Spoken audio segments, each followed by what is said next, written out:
boxing news, and I am live for Jaime Munguia, John Ryder, Mexico versus England. In this piece, we will see who's the creme de la creme of the 168. Never too late. Bars. When you guys come in, hit that like button. We got Marlon Thornell, the first on the chat. Counterpunch to you. Hope all is well. Kurt, counterpunch to you. Absolutely. Counterpunch to you too. So,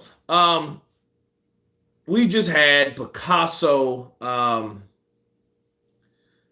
Look, this fight here was a manifesto of activity, and it's crazy because it's like I don't know what this guy's chin is made out of. D3 Wise Men, counterpunch to you. Hello to you. Bryce Productions, hi. Hello to you. But I don't know what this guy's chin is made out of. Muhammad Ali in the building. The champ is here. Big Kurt, what's up, brother? Counterpunch to you. Mr. Isaac in the building, stepping as well. When you guys come in, hit that bell. Bars. Look. You okay, Kurt? Yeah, man. I just I had a headache, so I was gonna go live earlier, but man, I had to sleep that off because I did Cajun Creole style turkey necks, and they came out pretty good, and dude, I ate them, and I tell you, I was like I instantly got a headache right here. Deshaun in the building. Salute Kurt CPN in chat, please. Much love. Hit that like. Absolutely. Hit that like. Let's give Kurt some love. I heard that. What are you watching? We are watching Jaime Munguia taking on John Ryder. Okay. I'm trying to get the names of the other fighters that just fought. But one guy name was Picasso, and the other guys, I don't know his name, but he had fucking a chin out of this world. Or maybe it was Picasso that had the chin. Let's see.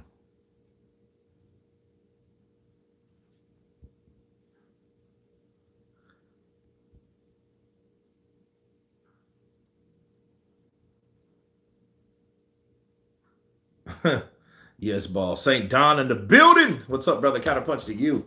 Man, I have to tell my UK peeps, man, I really appreciate you guys staying up as long as you can because the time difference is stupid. I mean, it is. It's like, and that's only dedication. Only dedication, So it's like, that's why I love the idea when a fight's in the UK. Why? Because over here, we're so far behind to the point it's like we could watch it. It might start at maybe 2 or 3, right? And that is like 9 and 10. You know what I mean? So it's like when the fight's over, 3 or 4, or the latest 5, because that's really late or whatever.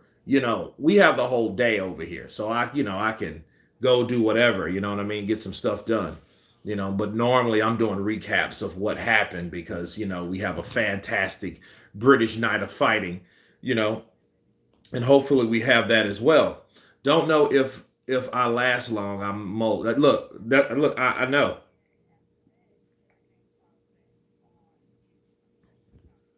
Vegas is a nightmare, 5 a.m. Yeah, dude, it's crazy. It's crazy because Vegas is 2 hours past us. So right now it's 6 o'clock. It's 8 o'clock here. So it's 6 o'clock there. It's 9 o'clock at Eastern. We're in Central. So you got Eastern, then Central, and then another time zone, and then Pacific, right? So they're 2 over. So the time frame is a mother sucker. J. Roos Theory in the building. Oh man, J. Roos, guys, we were talking about Eminem having those crazy, because it's to me, man, as Eminem and Alexander Usyk like look like they're related some type of way. The day of net reckoning was perfect, 11 a.m. for me. Yeah, Whitey. I'm sorry, Whitey. I don't know why I'm thinking Whitney.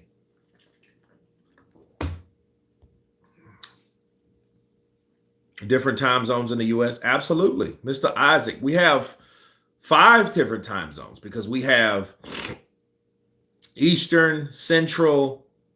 What's the one in between Pacific? It's like some type of I forget what it is, but um, it's on the other side of Central, and then we have Pacific, and then we have one for Hawaii.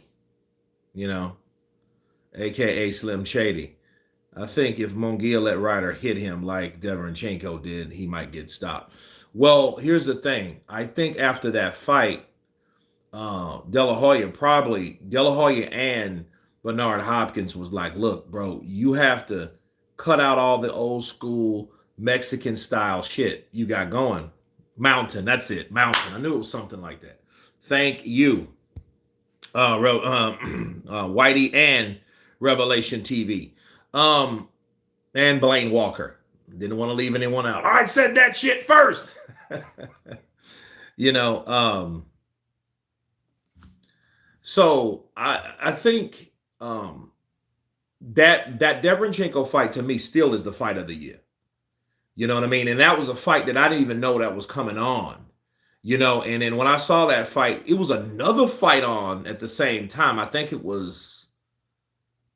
want to say it was like a Garcia fight or something like that. Should I have a friend named Blaine Walker? Evening, Kurt from Newcastle. Paul Hewitt in the building. What's up, brother? Counterpunch to you.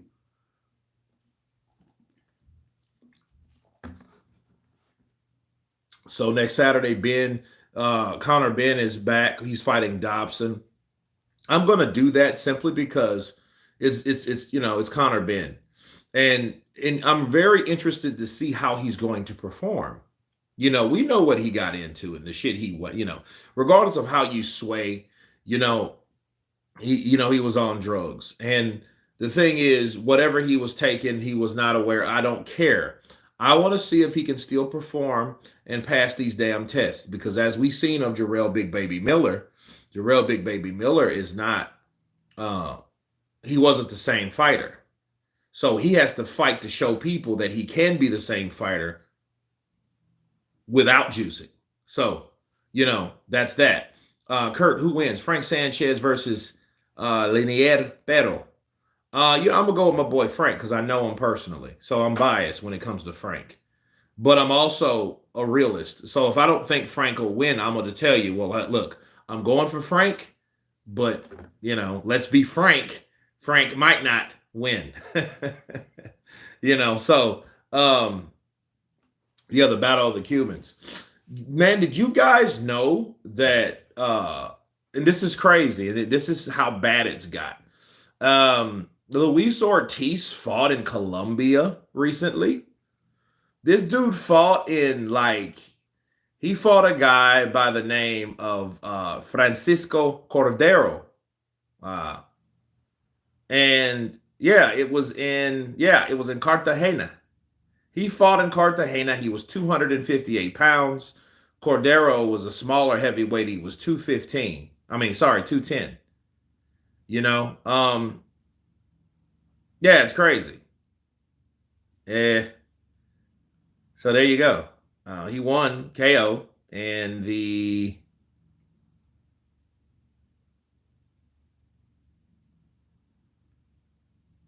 I'm trying to see who the hell. Well, he won. He won by knockout. Yeah, that's crazy. I like watching Ben, even if dosed up to the eyeballs. Yeah, Ben. I think Ben still. I think Ben will still perform well. You know what I mean? I met Conor Benn. Conor Benn's a cool cat. But I think he's also a guy with he looks like he's short tempered. You know what I mean? but he's quiet too. But but I think he kind of it's funny. Like when I run into certain guys, people always remind you of people like back in my childhood. Connor Ben reminds me of a guy named Eric Davis. Okay, shout out to Eric Davis. Eric Davis, they actually look alike, but if you start like doing similarities, they had a really short temper. Like Eric had a short temper. We fought before. I mean, he's got in a lot of fights. And like he'll say something, someone says something to him, it's on. And this is back, you got to think about it. This is like when I went to school, I met Eric probably when I was 10, 11. So that was like early 90s, early 90s, the beginning of the 90s. And he was always fighting. And I mean, he would fight everybody. He was a pretty good scrapper, and he was like black and Filipino, and Connor Ben is like his mom's white, I think. And they looked a lot alike. That shit that, Connor Ben looks, his eyes are all beady. He has that same fucking look. And I'm like, damn, that dude looks like Eric Davis. You know what I mean? And they're both small. They're short guys. So I just thought that was kind of cool. So, yeah, cycles for sure, but he's never the one getting busted for it. Oh, AJ? Well, the thing is, it's like I do, and I'm not when it comes to drugs, people. When it comes to that, I look at that like this. I'm not really on that bandwagon of like accusing people. I never have. Because see, there's enough people that are testing positive without people saying, "Hey, I know you're juicing." And see, obviously there's enough people that are getting busted for us to really be concerned with versus the ones that aren't. That being said, there's enough fucking people that are probably doing it without anyone catching them. And that may be AJ. That may be a lot of people. That may be the smarter ones that know their shit. That may be the ones that say, you know what? You don't do it this day. You don't do it this week. You calm down. You chill out this week. Nope. You know what I mean? It has to be. I think Jarrell Miller's biggest quarrel with AJ is that AJ didn't get caught because AJ probably knew what the hell he was doing. AJ may have a whole team behind him that helps him. But guess what? All that being said, hell, they caught Canelo. They caught Canelo, the biggest fight. Listen, if you catch someone juicing at the very top of the sport, what do you think everybody else doing? You know what I mean? I'm just keeping it a buck. They caught Canelo, bro. Francis is genetic freak, but he has to be cycling. It's insane. And if they catch him, they catch him. You know what I mean? And if they do catch him, I have no pity for them. I have no pity for them at all. But I'll tell you this, it does not matter because those drugs, whatever it is, don't make you invincible. It don't. I've seen people on shit get knocked out. Look what happened to Fernando Vargas. The dude had abs. Fernando Vargas, that dude normally walked around with a woman's beach body. You know what I mean? Like he does, like it's flat, but it's not no definition. It's just like a woman, like a woman's, yeah. Dude, no. He came in there with a six-pack, and I'm like, what the hell? Where you been at? Where you been at Gold? You been hanging out at Gold's gym in the locker room? Stick me with it. But it's crazy. Ben should stay away from 154 and 160. Well, I think Ben should stay at 154. But between 154 and 147, because that's where the action is. Fight Boots Ennis. And what people don't understand about Boots Ennis is Boots Ennis, I think, is good.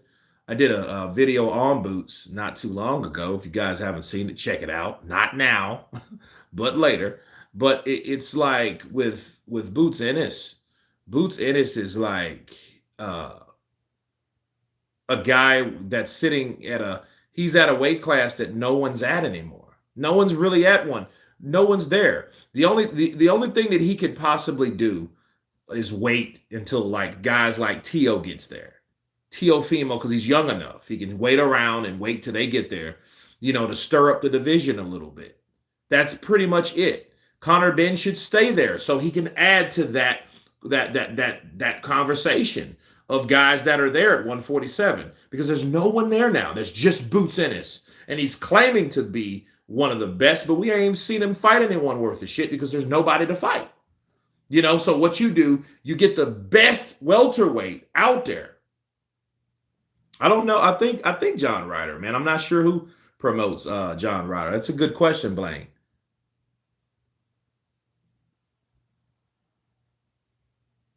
Drugs just good for training hard. Yeah.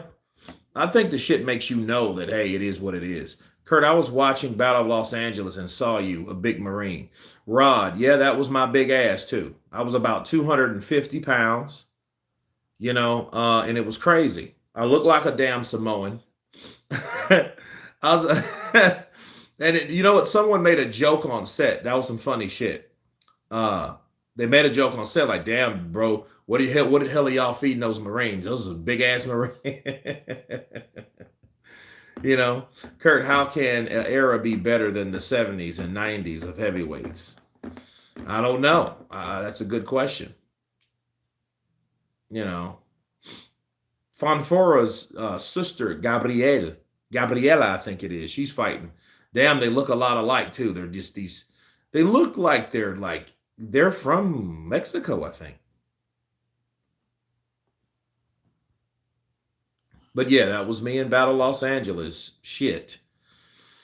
Ooh, bro, that was like damn near 15, 16 years ago. And that was when I first got into the business, of acting and all that stuff. But anyhow, back to Conor Benn, man. Conor Benn should stay where he's at. Him going to 160 is like there's no one really at 160. So I think Conor Benn should wait until like Devin Haney, Tank Davis, Teofimo Lopez, when those guys move up, when they will. Tank, if he wants to be a pussy, stay where he's at. Stay at 135 and not fight a guy that's not leaving 135, an older guy that's not leaving 135, and his name is Vasil Lomachenko, which he should have fought him 5 years ago. Floyd, Money Mayweather didn't want that shit, so he didn't do it. Until he got mad at him, then he wanted to throw him to him like a meat in a pen with a pit bull dog. That's what he wanted to. That's the facts.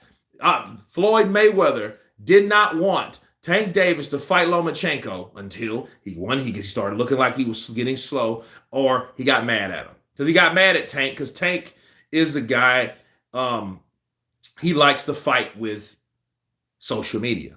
And he likes to lash, and he likes to use social media as a tool to vent. And he used to do that to Leonard Ellaby and to Floyd Money Mayweather. And he used to make shit on the social media and pop all this shit off. And say, oh, man, these people don't want to see me shine. And, and he'll say stuff in codes. And they're like, okay, Tank, who are you talking about? Then he'll erase it. He'll hit the delete button. Then people are like, oh, wait. No. It's like that, you were talking about something, and there is a such thing as screenshots. Because people see that shit. So by the time he thinks about, let me erase it, it's already too late. And we've already know that you're displeased with somebody.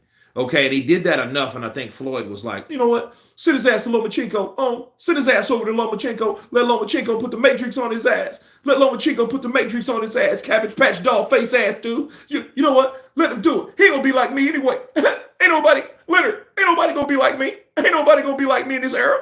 I'm from an era on top of another era on top of another era. Ain't nobody gonna be like Floyd. So, you know what? I'll feed him to him. He feel that way. I got him out of the slums. I got him out of the hood. I got him out of the ghetto. So, you know what? We're going to throw his ass to Lomachenko. What's that dude's name? Call his ass up. Make that fight happen. Make that fight happen. That's what he did. Kurt, why are you in prison outfit with shackles on Google Images? I did a film. It was, I was I was a prisoner. Which one? Was it orange? Yeah, I was a prisoner. I agree. Ben he should stay where he's at. Warren Jackson, how's the Ben Davison impression going? I have to listen to him a while, and it's so crazy. I should have had him down all of the time. He like from 2018 through 2019. I should have had him down because he was with Tyson that whole time, you know. And I've heard him talk and everything. I've had conversations with Ben Davis, and it's like, okay, well, you know, I could imagine. I'm gonna try. I'm gonna try. I saw a channel that said we are in another golden age of boxing, and that we will appreciate this era when it's over. Maybe we may. I mean, it's got definitely Saudi Arabia's made it better, but like most people, is that you, Floyd? Yeah, that's Floyd. But like most people that are already that are already in the business of boxing, boxing is the sport that I love that I hate so much. Man, Cruz is really like doing an outshot pot shot game to Fonfora right now. Fonfora, and then here's the thing. She has to learn defense, bro. She has to work behind the jab because Cruz is coming in. See, Fondura, sorry, Fundura. That's the Fondura. She fights a lot like her brother. They're just these tall, massive people that like to fight short. And Cruz is a person that's using her legs, using the jab, coming in and coming out. You know what I mean? So, because she's up against a unit. Fondura is a tall chick. So, and she's looking to scratch. She's looking to exchange, just like her brother was until he got knocked the fuck out. And it was just, and it's crazy. And I was waiting for that to happen. Anyway, Ben Davison. Ben Davison, good jab. Good jab by Fondura. See that jab. Just work the jab. And it's crazy. It's just like I can picture Ben Davison. Fondura is hot. She looks young. Like I look at Fondura like hot, like as far as boxing ability or looks. Which hot are we talking about, Mr. Isaac? There's been much more better qualities of heavyweights now than the Klitschko era. Well, here's the problem. We'll never know that. Because, see, the problem is with eras, you don't know. People talk about the competition. These days, perception, fanboying protection, that's like at an all-time high. See, what I got tired of, and people thought, oh man, you hate on Tyson Fury. It's not that. It's not that at all. I just wanted Tyson to fight the best. See, I've slacked off of Tyson because a lot of people saying Tyson ain't gonna take the fight. Well, he signed the contract. So I'm not gonna be a guy that's putting energy into him not fighting because I want him to fight. He signed the contract, so what do you want from me? You know what I mean? If he fights him and he beats him, then he'll know, okay, well, I beat Deontay, I beat Usyk. But the problem I have, though, is the fact that fans, if you're an honest fan of a fighter and you're in there with a guy that wants to fight the best, you should support that fighter. If you know that fighter's talking shit like, oh, I don't have to do that, you have to take yourself away from that relationship or that feeling you have for that fighter and really look honestly and say, well, you know what? Does he have a valid point? Because now we're hearing if Fury beats Usyk, he doesn't have to fight Anthony Joshua. And I'm like, okay. A lot of people's going to think that because a lot of people don't believe in triangle theories. However, it's like when you're dealing with Crum, when you're dealing with like legacies and stable of fighters, every fighter has something to offer. Every fighter has something different to offer that they're better than another fighter then. So for you saying, all I have to do is beat this guy that beat everyone else, that's like, okay, you're just trying to shortcut your career. That means you ain't fought this guy, this guy, this guy, so you ain't fought. You beat B since you're A. You ain't beat C, D, E, F, G, H, I, whatever. You haven't fought these guys. So you're sitting there saying I'm the best, but then your record doesn't reflect anything because you don't have a body of work. I fight nowadays, or you just need to fight and beat two guys and you're the shit. No. I don't have a problem with Tyson Fury at all. The only problem I have when he starts saying shit that deals with other eras. You don't say you don't look, don't say you're better than my father, Muhammad Ali. Don't say that. Don't say that. And you ain't did what he did. Don't say that at all. Please don't say you're better than Muhammad Ali or even Joe Frazier or even Ken Norton simply because you haven't challenged yourself like them. You haven't disciplined yourself like them. You haven't challenged yourself like them. You haven't done anything like them. You've done one thing. I fought and beat Wilder. I'm the king. No, bro. You better whoop Joshua's ass. You better whoop what's his name? Usyk's ass. Go ahead and fight Joe Joyce too. When Joe Joyce gets back on the saddle, oh, there you go. You got Big Bang Zang. Okay, there's a lot of people. Now, the only person that I know that could understand that he wouldn't fight is Joseph Parker, because he's already said he wouldn't fight Joseph Parker.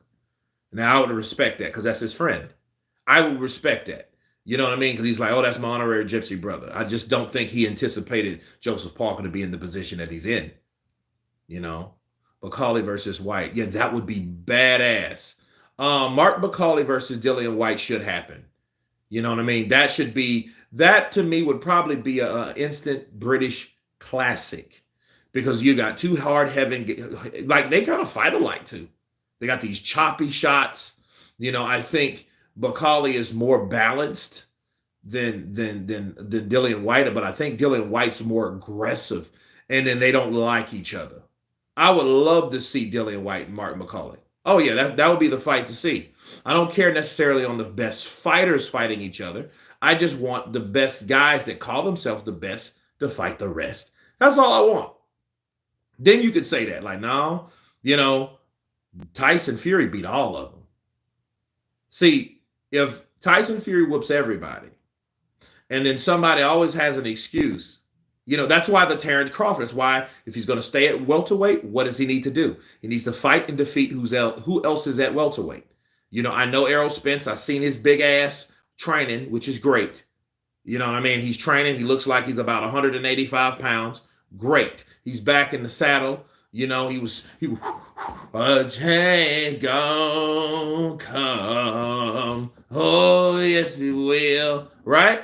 He's back. So he's obligated to fight him. But for Terrence Crawford, fight Boots.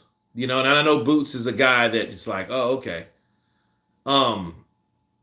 Let me pause for a second and tell you this. Yeah, Cruz is out working that outside. She's working that outside. And it's like, I don't think that style is going to help her with the judges, though. And she's landing certain shots here and there. She's using that defense, working in and out. And she's, okay, Puerto Rican, okay, that may not help her in that region. You know what I mean?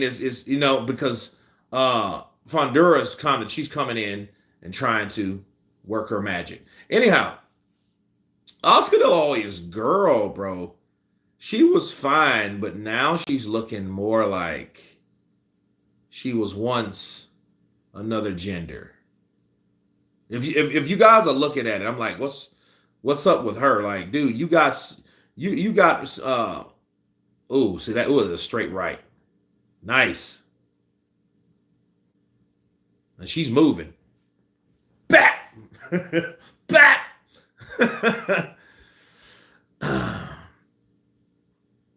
Let's see. If Fury beats Usyk, he will have some legacy for sure. Yeah. I mean, at this point, it's like but then here's the thing. Here's the problem. I think the way it is how he beats Usyk. I just hope it is. Look, listen to me, people. I haven't even done the prediction yet. I'm supposed to have done it like yesterday or something, but I'll do it by Monday. If Tyson Fury beats Usyk, I hope it's a stoppage. I hope he stops Usyk, because that's the only way, you know what I mean, that he will really get a fair shake anyway. You know what I mean? Because, see, the problem is, if it's close, I don't see it going Usyk's way anyway. Usyk is this person that did not supposed to go where he's at. He didn't supposed to go this far. So I think him fighting for the ultimate championship, they were like, no, we're not gonna have him doing that boxing, floating like a butterfly, sting like a dragonfly shit. You know what I mean? In the heavyweight division. No, we want somebody that's going to sell. We want we want somebody that we can market. Same thing going for Francis Ngannou. Francis Ngannou, we already know Francis. Like, look, Francis wasn't supposed to be where he's at. Francis has to start knocking people out. He needs to start knocking people out because, those guys are not, they're not set up to, they're entertaining. So since they're entertaining, Derek Chisora is entertaining. Derek Chisora will always have no problem getting a fight. But being a promoted star in the sport, no way. That's not how it's supposed to go. Okay? That's not how it's supposed to go. I like Fury to outbox Usyk as Usyk is all about boxing. Well, that's probably what fucked Joshua up. And I know Tyson's a better boxer than AJ. However, I don't even think it has anything to do with that. I think what happens with people, they think, I don't know if Tyson will do that. I think Tyson may try that. He may try to show, because he's going to show. I mean, if you're skillful, you're going to try to show your skill. Let's just be real. But I think he's going to try that in this fight. And he's going to find out, that's holding and hitting. And that fucking chick let that happen. That referee's bullshit. That girl hit her, Fondura hit her about 8 times with one hand, like held her with one hand and hit her like 8 or 9 times. That's not cool.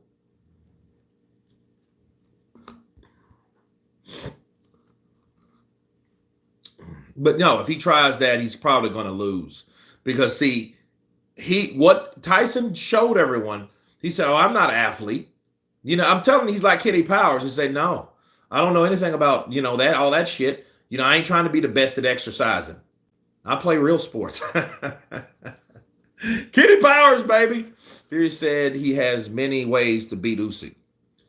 Well, I think he needs to beat him in at least one. He needs to beat him in at least one way. I just don't. I hope it's not like I hope it's no shit like Stephen Cunningham. Because if it is, like, if he's having problems with that, then he'll have a problem. He'll have a problem. Monday is the deadline. Fondura has intentions with them punches, but they need to land. Yeah, but see, the chick's slick. That Puerto Rican slick, man. Look at her. Look at her dancing. Look at her dancing. I can dance all night. Dance all night. And this is around 7. Ooh. Hopefully she slows down and Fondura can get in because, that's who they're marketing. She signed with Golden Boy. Kurt, who wins? Jared Anderson versus Daniel Dubois. I can tell you this. Jared Anderson could outbox Dubois. You know what I mean? The question is, though, Dubois like a guy that I don't think he'll fight Jared. Jared has to do something. Jared has to put himself in position to fight someone like that. But, I think he could beat Dubois. Dubois, of course, is beatable. He has some mental stuff going on.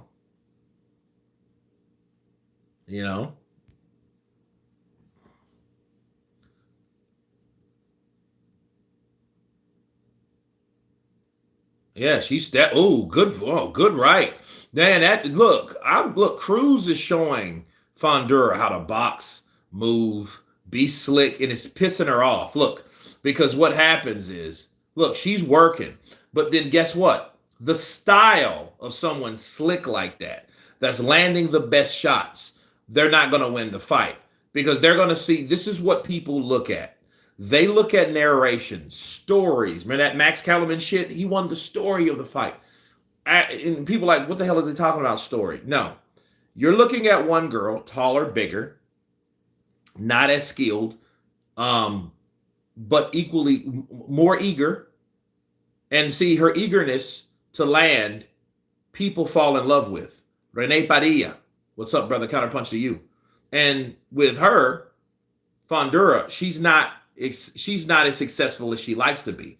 But you can tell when of signs of frustration, people look at that and view it as courage. And really, it's just her getting pissed off because she's not doing what she normally does with other fighters with less ability. Okay, that's what happens. That's what's happening in this fight. So when people see her throwing these shots, they see a person that really wants to win a fight versus a person that's winning the fight, but not really looking good doing it. Okay, because they don't have to really look good if they're able to land.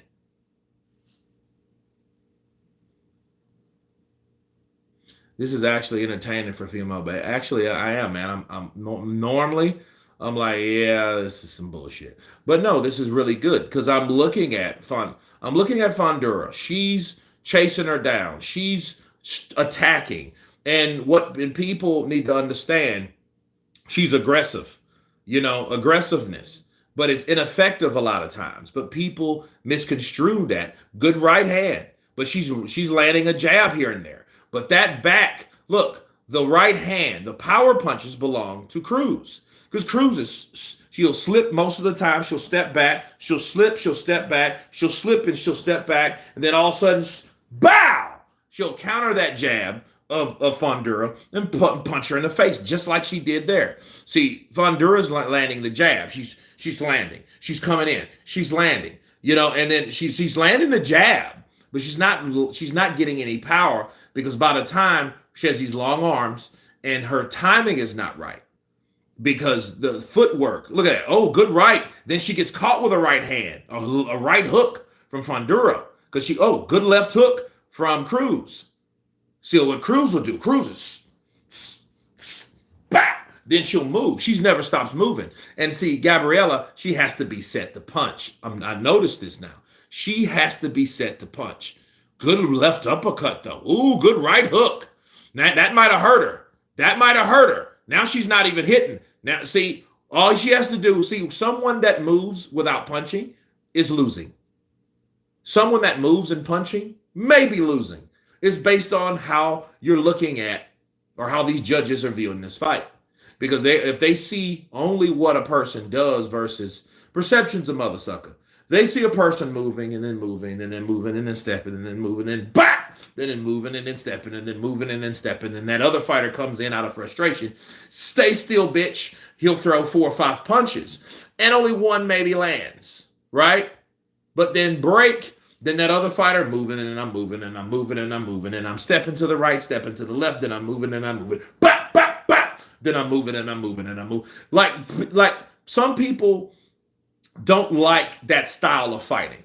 They don't like that style of fighting. That was a nice trade because Cruz landed a right hand and then Fondura landed a good right hook. So yeah, it was good.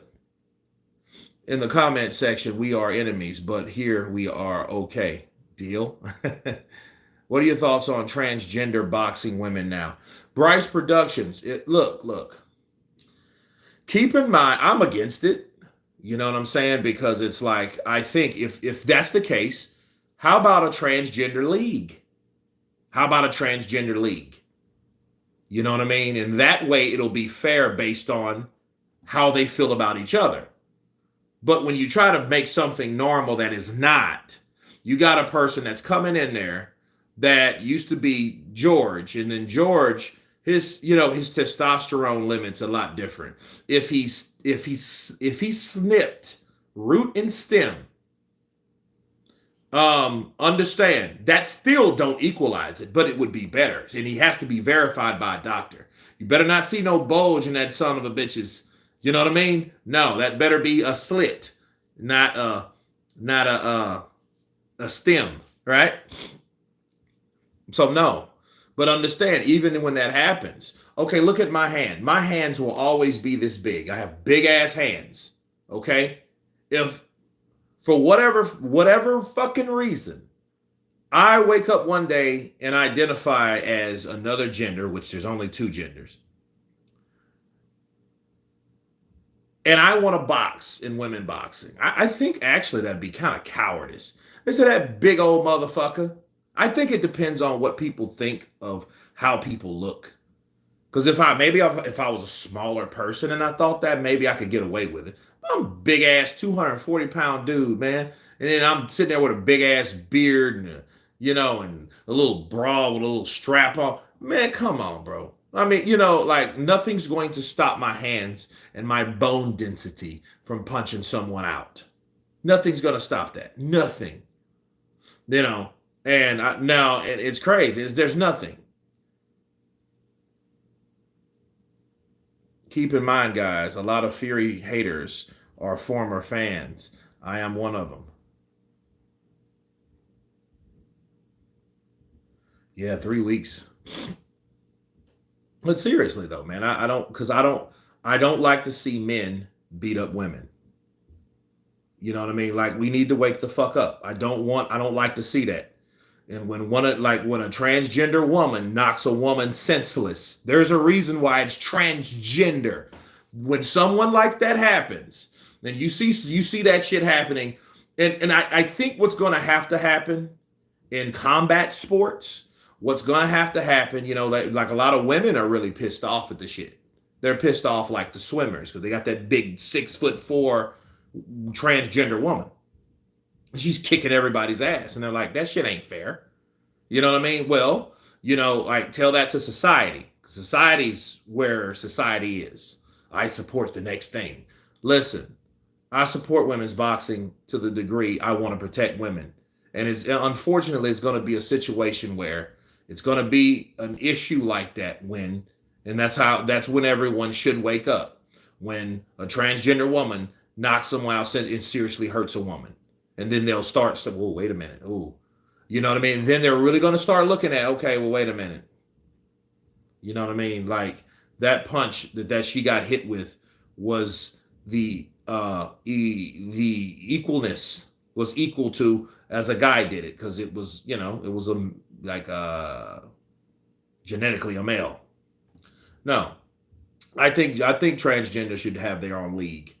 Then you don't have to run into that. And that shouldn't matter transgender women or men.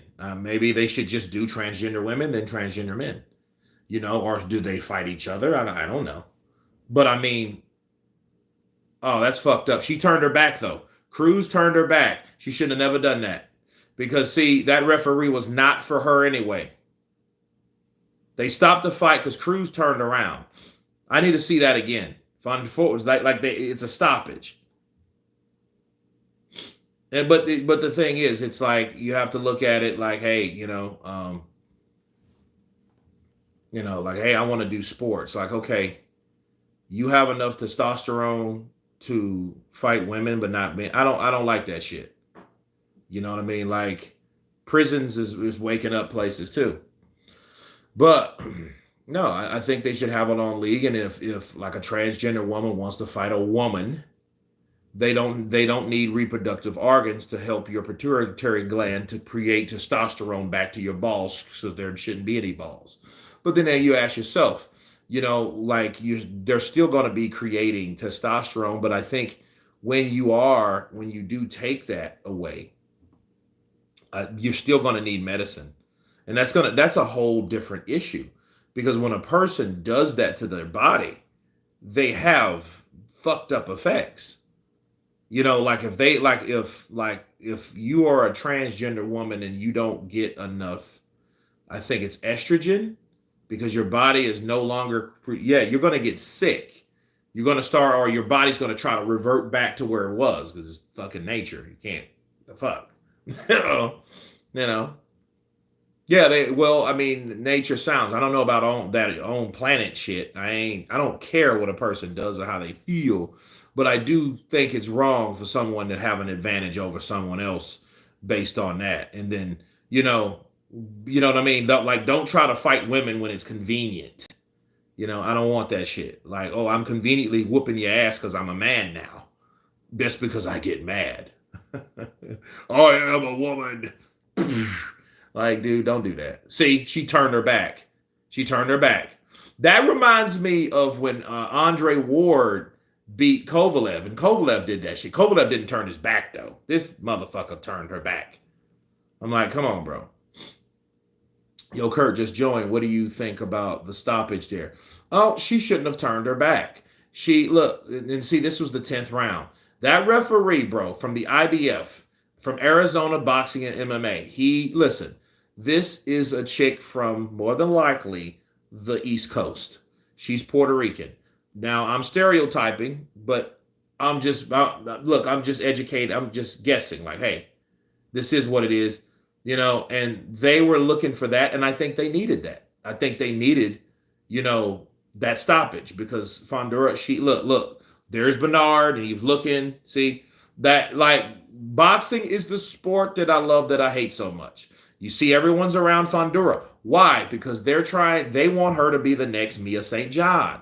If you guys don't know about Mia St. John, she was a sexy mother sucker. Ooh, woo. I used to love to watch Mia St. John, and I'm watching her with my young, horny self, my mannish self, looking at her like, oh, look at Mia. Mia St. John, she was good, though. She was actually a good boxer.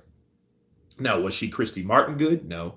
Was she fucking Layla Ali good? No. But she was sexy, fine, and she was good for who she was fighting. You know what I mean? But yeah, she shouldn't have turned her back. That was stupid. That was just dumb. She's not done that. She's 13-0 with 6 KOs. You know what I mean? So, yeah, they're trying to protect that. They're trying to protect that image and, her getting beat by a foreigner or an outsider, should I say? No. Parker Zhang, absolutely. I'm waiting for that fight. Definitely, my damn self. Just looked up Mia St. John. My action is done. Dude, Julian Falcon. Man, you guys got to check out Mia St. John, bro, was hot. She was married to what's his name? Christopher St. John, I think his name is. He was like a soap opera actor. My mom looked at Young and the Restless. That's why I know.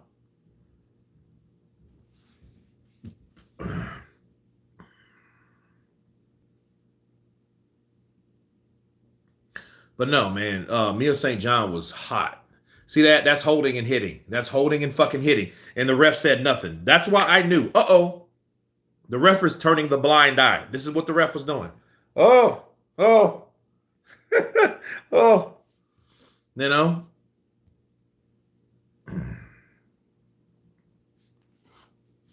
Well, if Zhang wins, you see, and at this point though, yeah, you have to start looking. See, she stopped. Well, the thing is, yeah, she turned her fucking back. You never do that. And then she's pissed off. She didn't drop her. She didn't do anything. She caught her a couple good shots.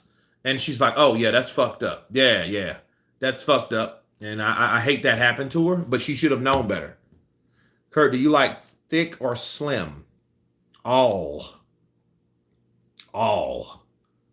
You know what I mean? You say you don't like fat chicks till you see a sexy one. Then you say, I don't like blondes until you see a sexy one. Beautiful one, gorgeous one, whatever one. Attractive one. So I've learned over the years, me saying what I don't like, it's like almost like God saying, oh, okay, you don't, huh? Then you're like, oh, So yeah, I don't do any of that.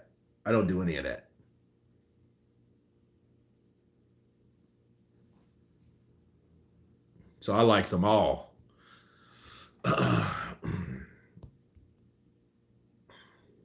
Yeah, the main, it's next. Absolutely.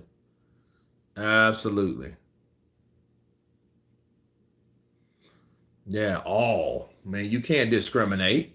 Yeah, and I don't do the geographical bullshit either. You think, oh, I just like Brazil. Oh, that's so stupid. I just like Americans. That's dumb. You know what I mean? Different looking fucking American people. And it's especially if you're in a place where it's diverse and you have different cultures. Like, you know what I mean? You're like, when you're looking at them, okay, well, they're from wherever, or is, God forbids they're mixed. Oh, yeah. Well, you're looking at a person that was how should I say ambiguous. I can't say the shit. Um, you're definitely multicultural. There you go. Event is so badly planned. One fight, there's a guy who's 26-0 fighting a guy that's 17-9. There's a world title fight where the challenger is 10-1, and his best win is against a guy that's 15-14. Guy, who did this? I don't know.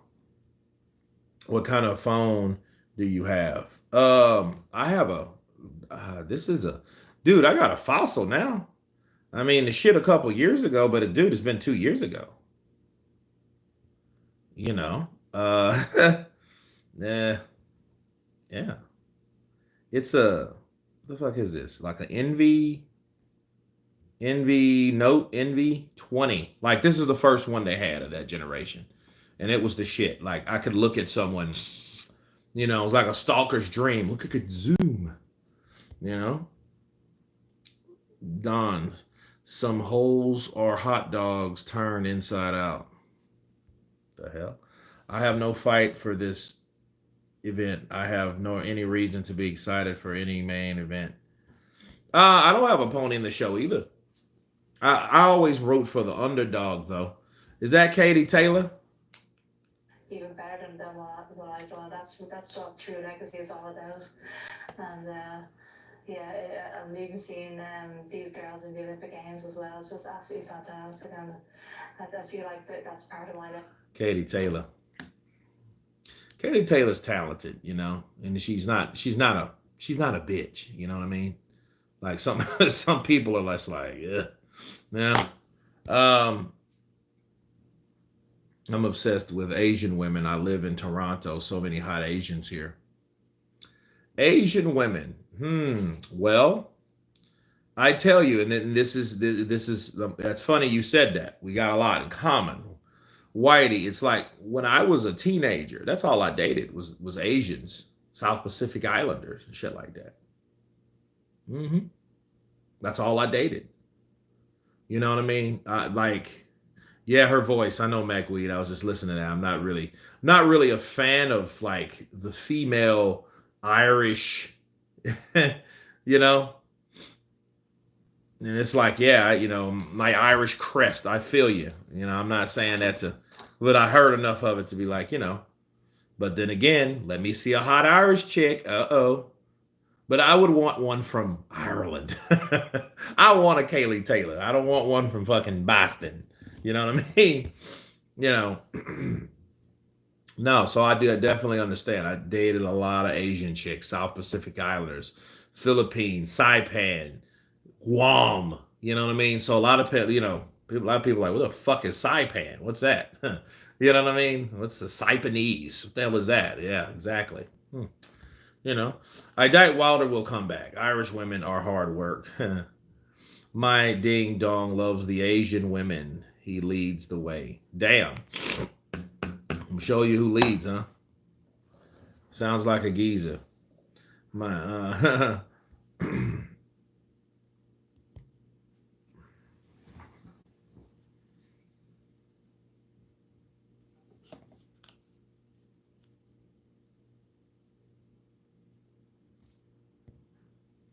By the way, no, the main event is not next. We have two other fights before the main.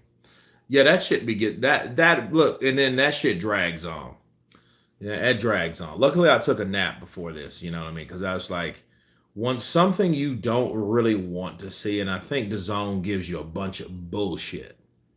The zone, and then understand on YouTube, they already had the cards that people like the untelevised cards. They already had those, and I was like three or four of them. I'm ignored. Block me. I've been your biggest fan. I don't mind wanting to share my thoughts with you at Kurt to be ignored. Okay.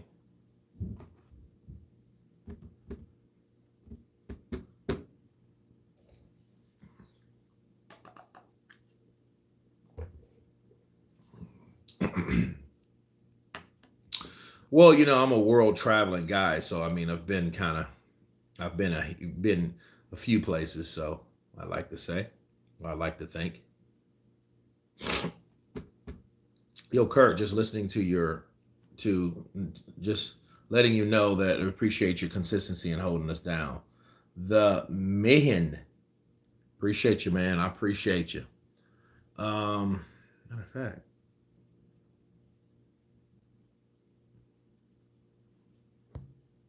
can Ngannou get all the four belts if he beats all of them? I mean, that's normally what happens. Yeah, that's normally what happens, man. You beat everybody, you get the belts.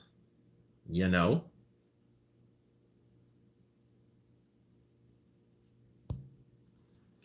Kurt, I know this is a boxing channel, but who is your NFL team? I don't watch football. I haven't watched football, and you guys are gonna be like, "Damn, really?" I haven't watched football since Barry Sanders retired. Fuck Detroit. Fuck the Lions. And it's crazy. It's like, and look, I've had people that used to watch boxing and no longer watch boxing. I'm not, I guess I wasn't a fan of boxing like that. I look at boxing as a pastime sport for me too. I don't really watch boxing. I don't watch it. I want to see Ngannou versus Usyk so badly. Well, I don't. I don't like. I would want to see Usyk versus Zhang. I mean, give me no, give me Zhang versus Ngannou. You need to create your own show, kind of like what Can and Mace are doing with their show. It is what it is that would captivate you to another level, but please never stop doing this channel. No, I'm not. What I've learned when because we were off, I had my first job this month, and and it's crazy because like it was so slow to the point that was it. If it wasn't for like residuals and YouTube, yeah, I'd be looking stupid right now. What do you think about Mauricio's Mickey Mouse belts? I don't care for him at all, Mac Weed. I don't care for any of his shit. The WBC, they've let so many things slide and they've contradicted themselves so much, and they've showed this constant favoritism to the point you're like, well, their credibility is right out the window. So anybody that talks about the WBC, I'm the WBC this and that. It's like almost like the WBC gives the fighters a bad name. That's how bad they've got. Their organization has been so sketchy to the point, I'm the WBC. So the WBC is full of shit. Who would win, George Foreman versus Sonny Edwards? Sonny Edwards gets a gun.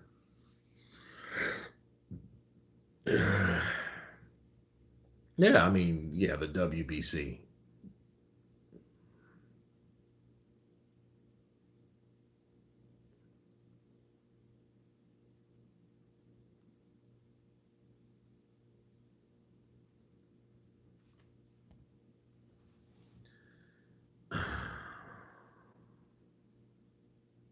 Used to be the top firm. Hmm. When Cambosos versus Loma is on. I forget when it comes out, but I look forward to that fight. See, people with these styles that are airproof and airtight, and I mean, it's just like watching a Floyd Mayweather fight. Like, listen, how many Floyd Mayweather fights were you really excited to see? See, the best don't really mean it's the more exciting. People need to understand that. Damn, it looks like somebody has shot this kid. Like he's been into some shit before. He has keloids everywhere, like someone has, you know, got at him.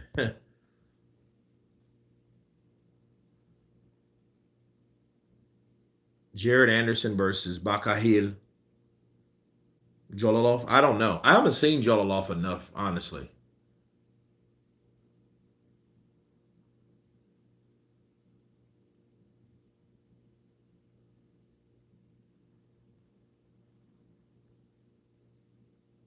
Do you like MMA or UFC? Yeah, I like it. I watch it like, The hell?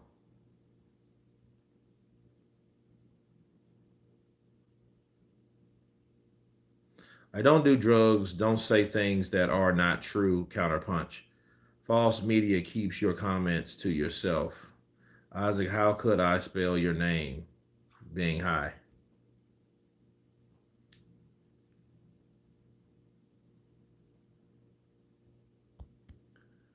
Do you think AJ could beat Usyk in a trilogy?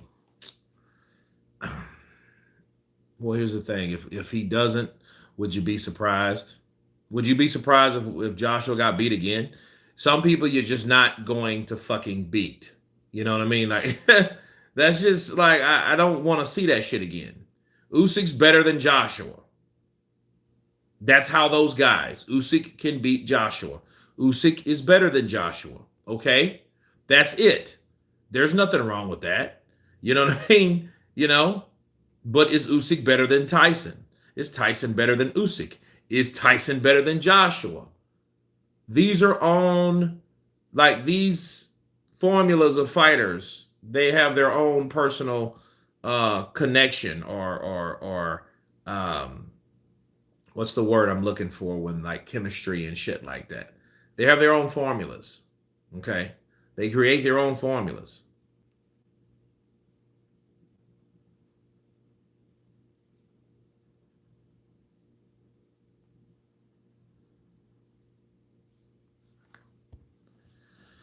Hearn will want to see it again if Usyk wins. Yeah, he probably will. You know, let's go for the full fight. Why? Thank you for your apology. Appreciate it, amigo. Oh, okay. Man, this guy's going at each other.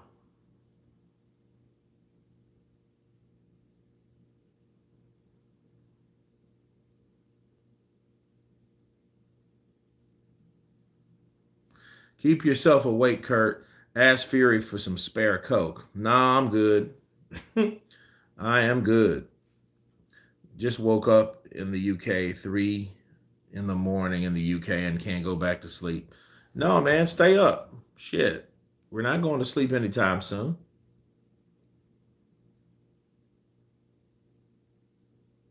That would be crazy if AJ beats Francis and then Usyk for the belt and then AJ beats Fury.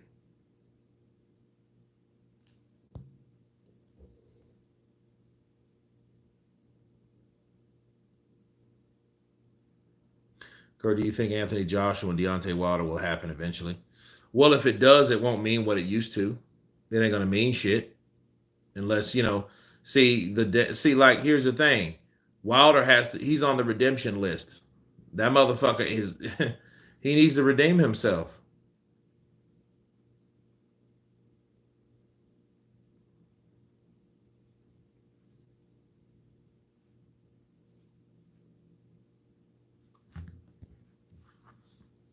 Fury won't ever fight AJ.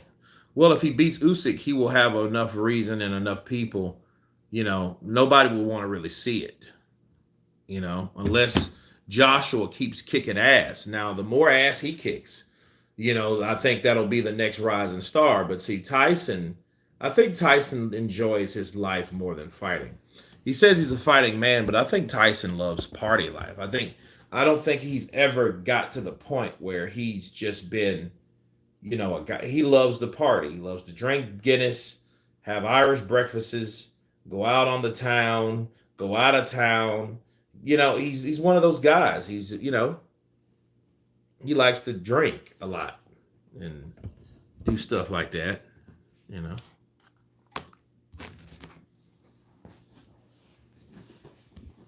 I found out I'm related to Tyson Fury through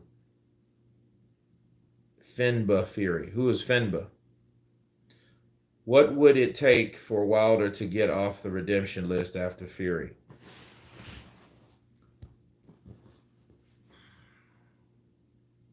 Beat somebody credible. Might have a decent comeback.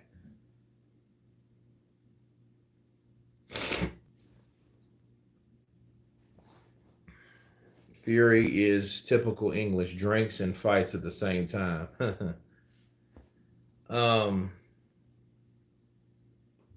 I mean, he'd have to beat somebody credible. And, he didn't get off the list before because it's like, okay, he's just not like he hasn't done anything. Fighting Robert Helenius ain't shit.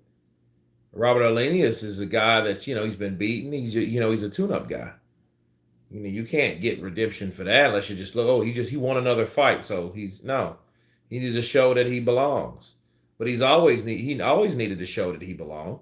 Anyway, not just talking about fighting people and everybody gets caught up into the conversation of whose fault it is and all that shit just to bring, that creates buzz. But honestly, it's like this when you're dealing with guys that don't fight people. And then that's what you're looking at, And I think people fall in love with the argument more than the actual reality of who's better. Whose fault was it? Who's ducking?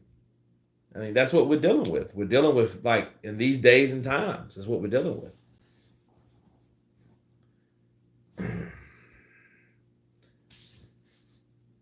Hey, Kurt, I'm from New Zealand. Joseph Parker years ago lost name suppression with a big drug ring here in New Zealand over a drug ring. Got off. It makes you wonder though, caught up with Fury. I think I remember that. It was about 4 years ago when Joseph Parker got. Yeah, I do remember that. I think I did a video on it, man. I've been doing this shit a long time now. Wilder could beat Ruiz for a comeback. If I guess. But then here's the thing. You want to get you want me to take Deontay Wilder off of the redemption list, fighting another guy that's on the redemption list.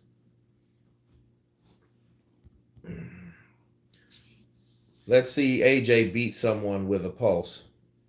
Yeah. I guess Otto Wylene doesn't even have one no more. And that's what happens though.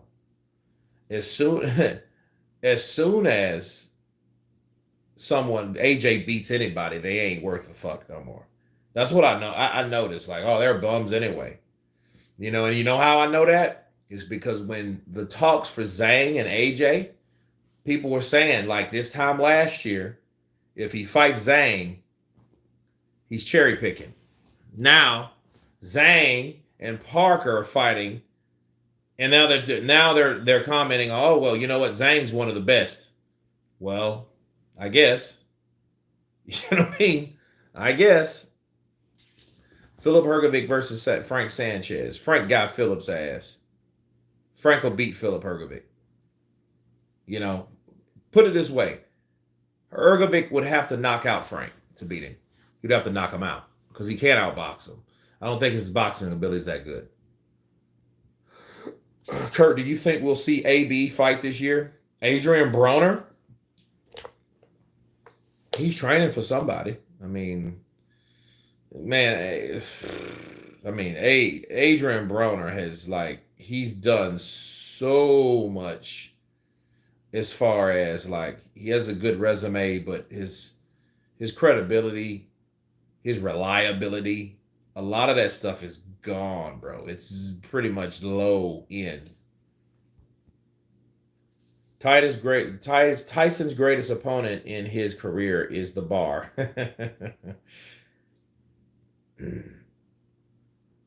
Joshua needs to beat Ngannou, and then we will see where he's at. Someone that ain't there to survive.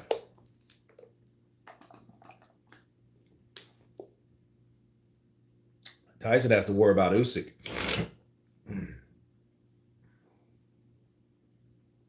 You look at all those guys. Like look at Arslan Bikmarkmanov. Do you think he thought he was going to lose to Caballero? No, he thought he was going to knock out Caballero and then be that runner-up, Arslan Bikmarkmanov. Now nobody talks about him no more. Arslan Bikmarkmanov is a fucking person, a fighter on a milk carton.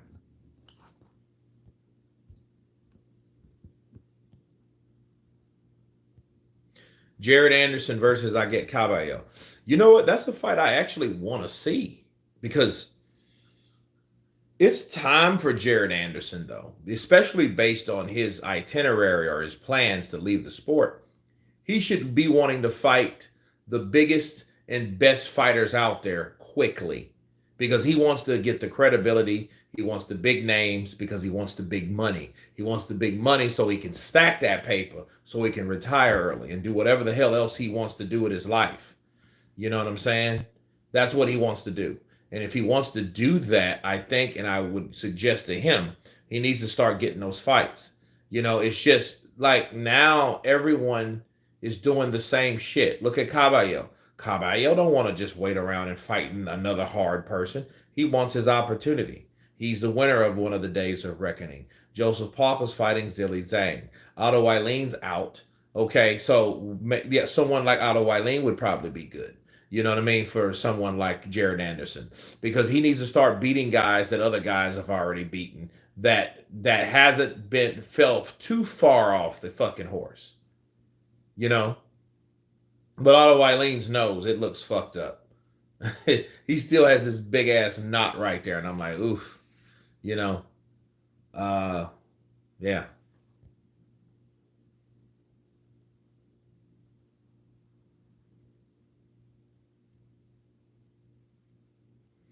Nah, Tyson Fury's greatest opponent is Monday. Yeah, these guys are banging, and it's like, yeah, and this is just the third round.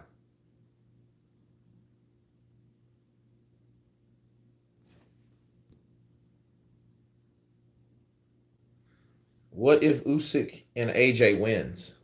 What if Usyk and AJ wins? Bro, I don't know.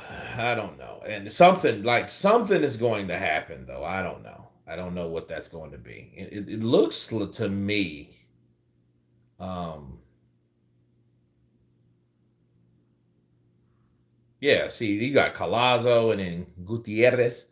I'm like, fuck, these motherfuckers gonna fight all day. These little dudes, man. You know what I mean? I hope like somebody knocks somebody out quick because this is like, dude, this is, you know, I mean, that's the zone for you. Otto Eileen was seen as good before the AJ fight. Now he's a bum all of a sudden. Yeah. I mean, that's how it's always going to be. Like if he beats Tyson Fury, one day they're going to say, man, Tyson Fury ain't been since the same since Wilder. I'm like, man, y'all need to make up your minds, man, of who y'all think is, it's always going to be some shit. It's always.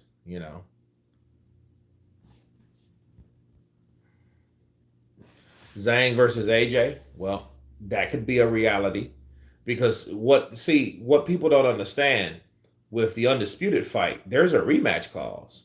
So Usyk and Tyson may be fighting each other and each other only this year. Everybody's talking about undisputed. Sure, that may happen. But Joshua, he wants to fight two other times this year.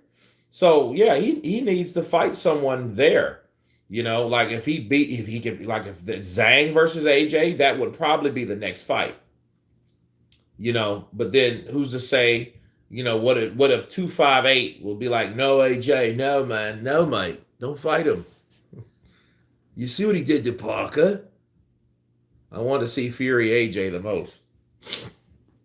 He's on the contract. Like Fury and Usyk, I think that's all we should really be talking about. Because those are the guys that are signed to fight. Joshua and Ganu, it's a 10-round fight. But let's face it, like nobody, like no one, oh good, oh.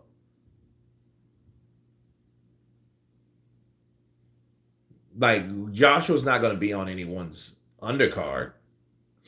That's why I knew that. Like that Days of Reckoning, I think it was just more of just a bunch of people that were known, like a lot of high stake heavyweights.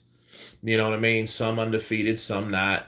High on the hog. And it's like I think AJ is going to be the guy, but I think they flipped a coin. But Wilder lost, so I mean it's. Do I feel bad about Wilder losing? Well, kinda. I wanted Wilder to fight. Man, listen. For me, You know, like this, my channel is mostly heavyweights, 80% heavyweights, 20% every other fucking thing. And the idea of Wilder fighting Joshua, you know what I mean? That's like it's like a big relief that everyone wanted to see. I am a Usyk fanboy. Caballero put himself into contention. Yeah, he did, but it's like okay.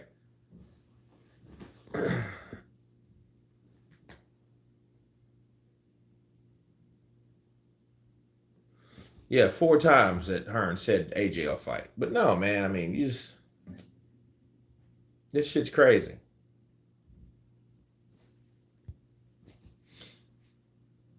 I think Wilder versus AJ, the buildup would be bigger.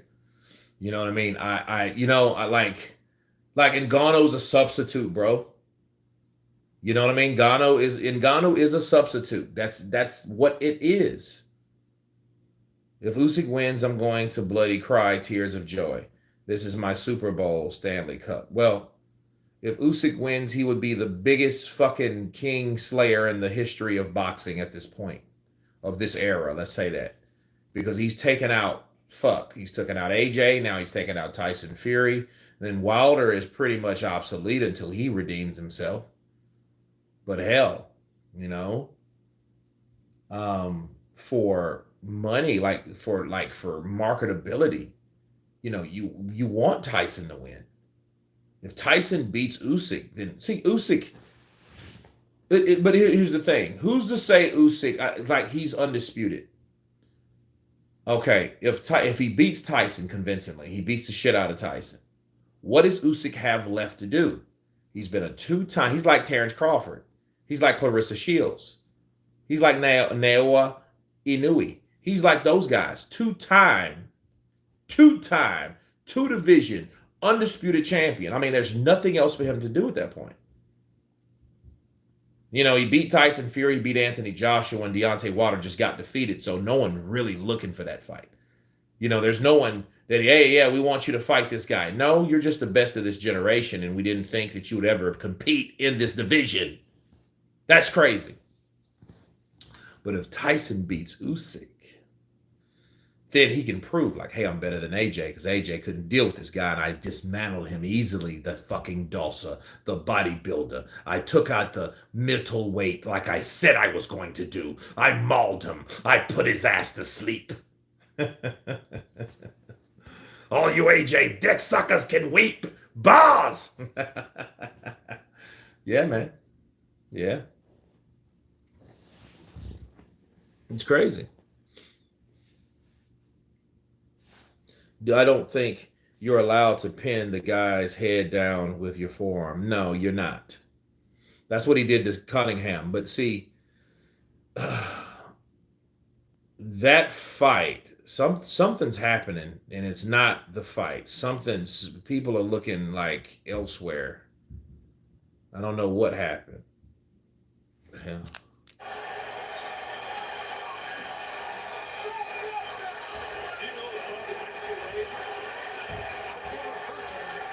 Yeah. He's hurt. Yeah. Yeah, Fox is hurt.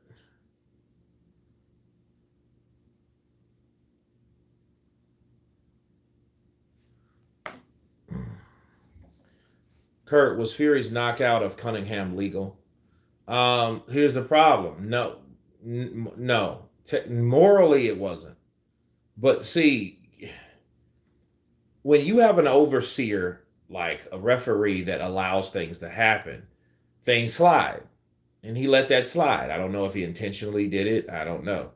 But say if it was legal, you know, something that wasn't seen, okay, by the referee, you can't really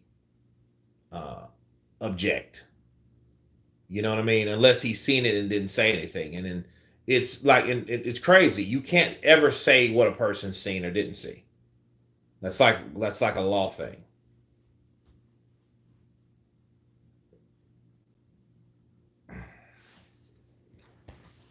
Fury tried to. Hold on a sec. He looked leaner, but we didn't. Well, admitted Fury seems smaller than usual size. Recent sit down. Well, I mean, he's not gonna come in big because he's not an idiot, man. Tyson Fury's a fighter, and he knows he's gonna deal with a guy that moves, that's mobile. For him to, him to talk about coming in at 300 pounds, that's just stupid because he needs to learn. He needs to be able to move to a certain degree based on his projections of what he needs to do, and only he knows that, and only we will know that once that time happens when he gets in there with someone that's smaller, that may be lighter on their feet, that may have the better footwork, that may be better boxer. We don't know any of these things until it happens. We'll see who's better than who when they fight. I feel.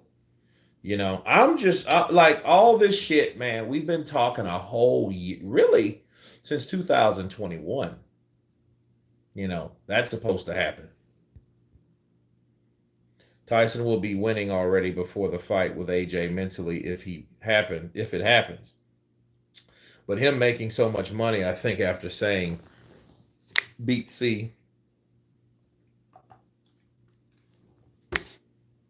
he looked leaner, but he didn't. We didn't see his belly.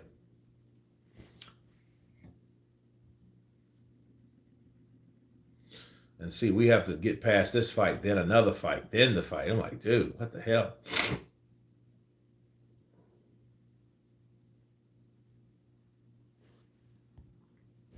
Kurt got tired of reading that comment.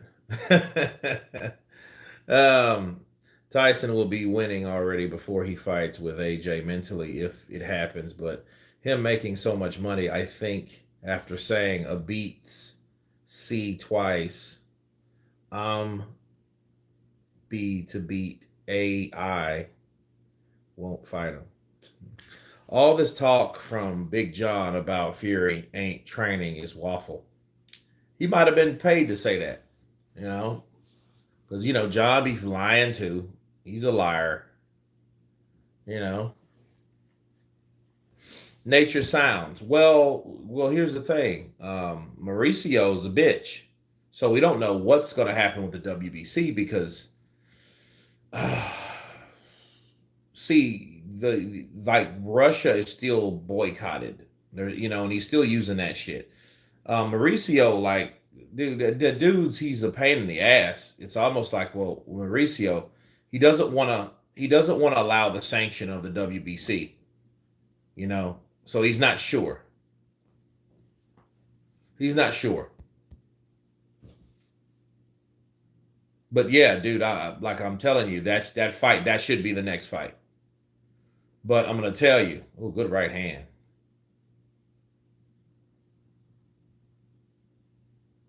And he holds on because he knows he has to. Yeah, this shit's about to be over soon. Fulgham is tearing his ass up. He's really just putting. And I think he should just take his time, work the ring. Don't load up on every shot. Oh yeah, he's good right uppercut by Fox. Ooh, good right. Ooh, good right hook to the body by Fulgham. Left hook to the body by Fulgham. Ooh, good left uppercut by Fox. Fox a slick bastard because he kicks in, and he bow. He's still game, but you can tell Fulgham is beating him down. Kurt, who wins? Frank Sanchez versus Age Carrillo. I don't know. I'm going for Frank, but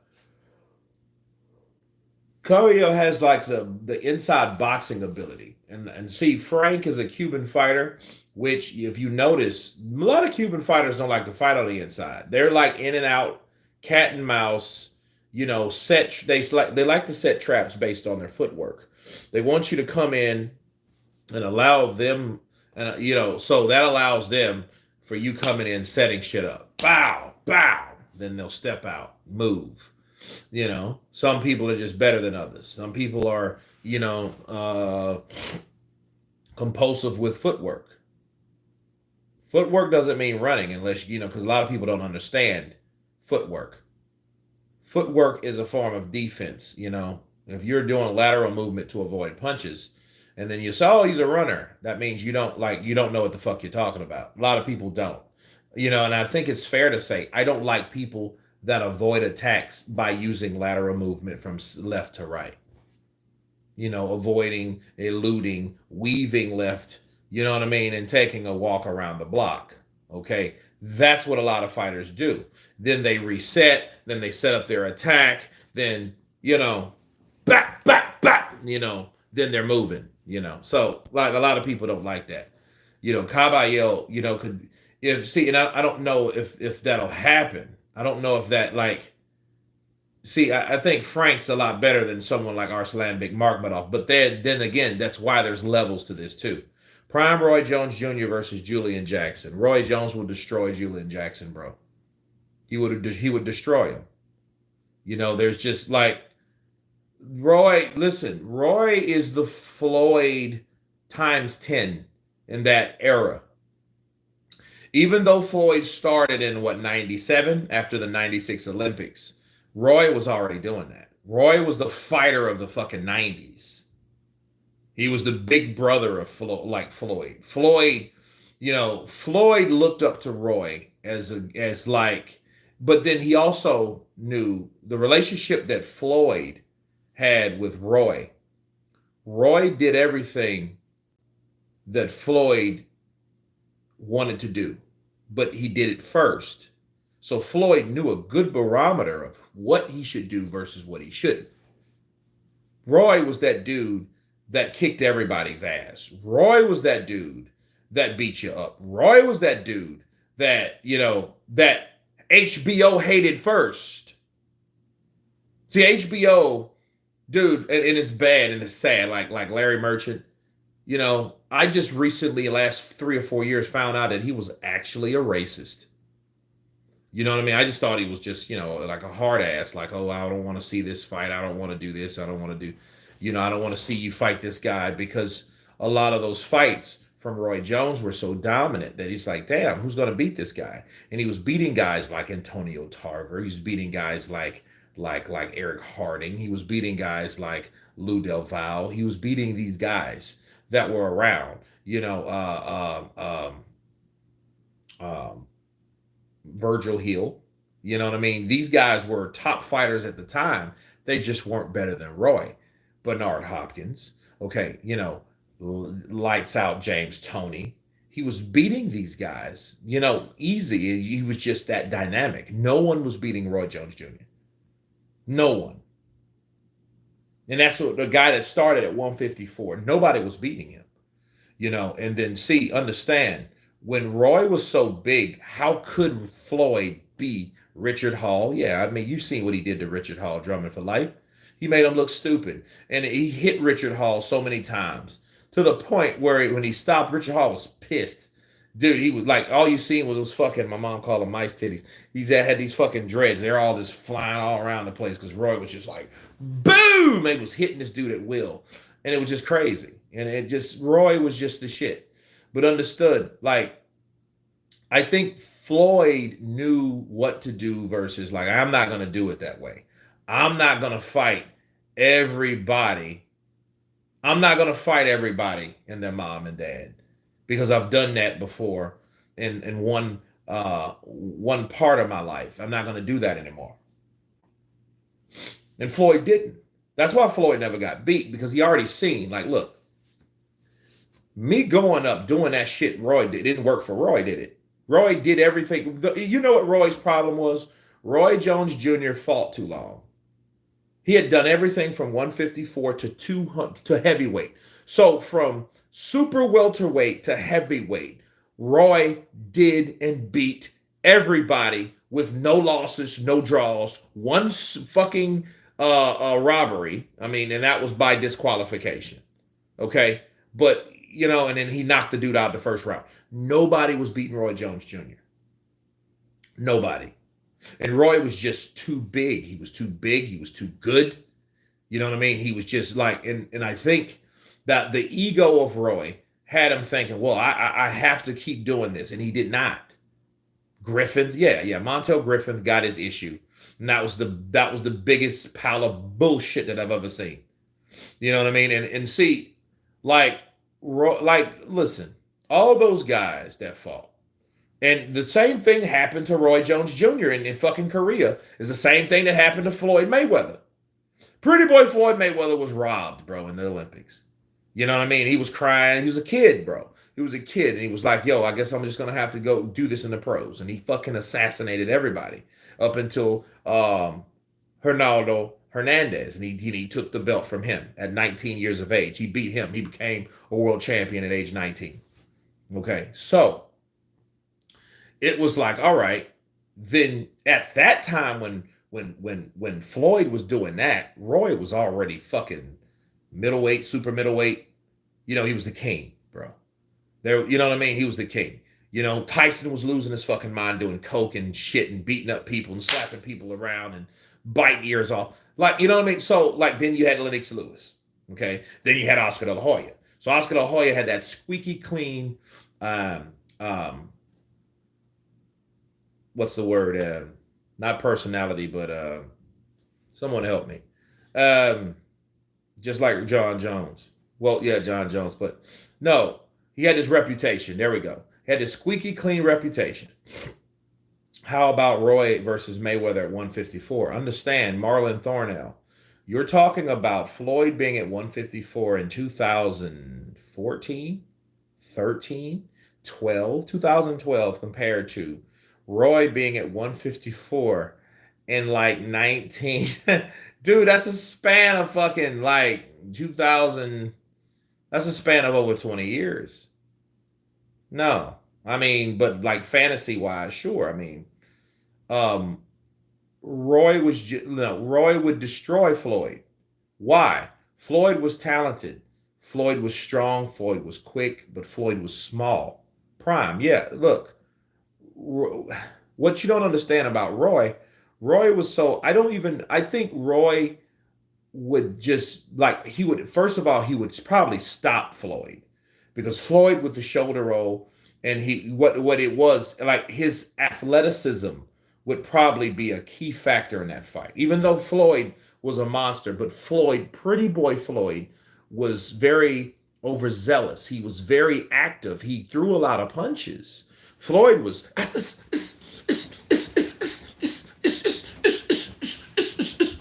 he was just, he was by that time. Roy would eventually caught Floyd with something and hurt him because he was just that. Roy reminds me more of Tank Davis because Tank is dynamic. Tank's difficult. That's personality. But as far as boxing ability and athleticism and power, Tank reminds me of Roy because Roy was knocking people out. Okay. And it was like, okay, you had that guy. Roy was knocking people out. Roy was making people look foolish in the ring. Okay. It was just like, look, and he did that for a long time to the point where it's like, okay, it's another Roy Jones Jr. fight. Here's Roy Jones. He's going to beat the shit out of somebody, Roy Jones Jr. versus Lennox Lewis. At heavyweight, I got Lennox. I love Roy, but I got Lennox. I'm not stupid. Lennox is just too big. He's just too big, and this is not John the Quiet Man Ruiz. No. Roy didn't want to fight any Brits for some reason. Yeah, I don't understand that because, he was in that time and in that era of the Eubanks, the Bens, you know what I'm saying? And even like, I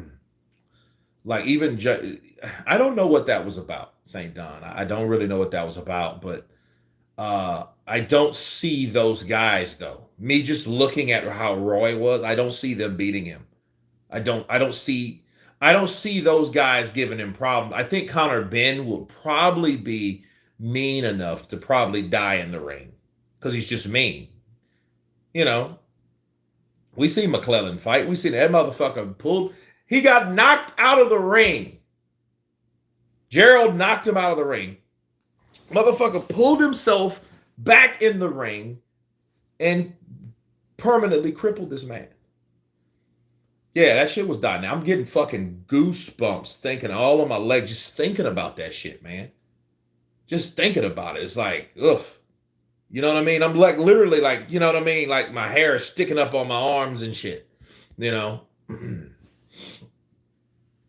Mr. Isaac needs to go to sleep. Yeah, man. I don't blame you, man. I don't blame you, but because this shit, I thought this fight, this is just a tough, drawn out ass fight, and this is that type of fight where, Fulgham is winning, but it's like he's fighting a guy that's tough as shit. You know what I mean? So he's earning some shit tonight. He's earning that check.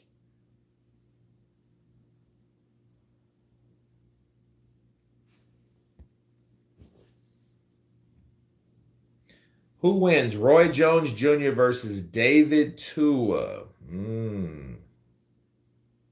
Ben versus Jones would have been a box office goal. Yeah.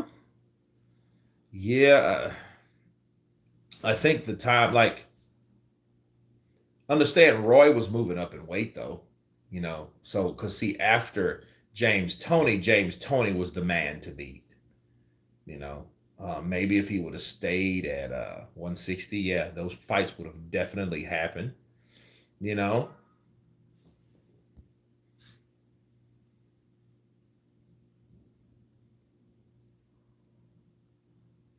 Pitbull stops Rolly. That's going to be a good fight, though, believe it or not. Ooh, that hurt him to the body. Ooh, that shit hurt him to the body.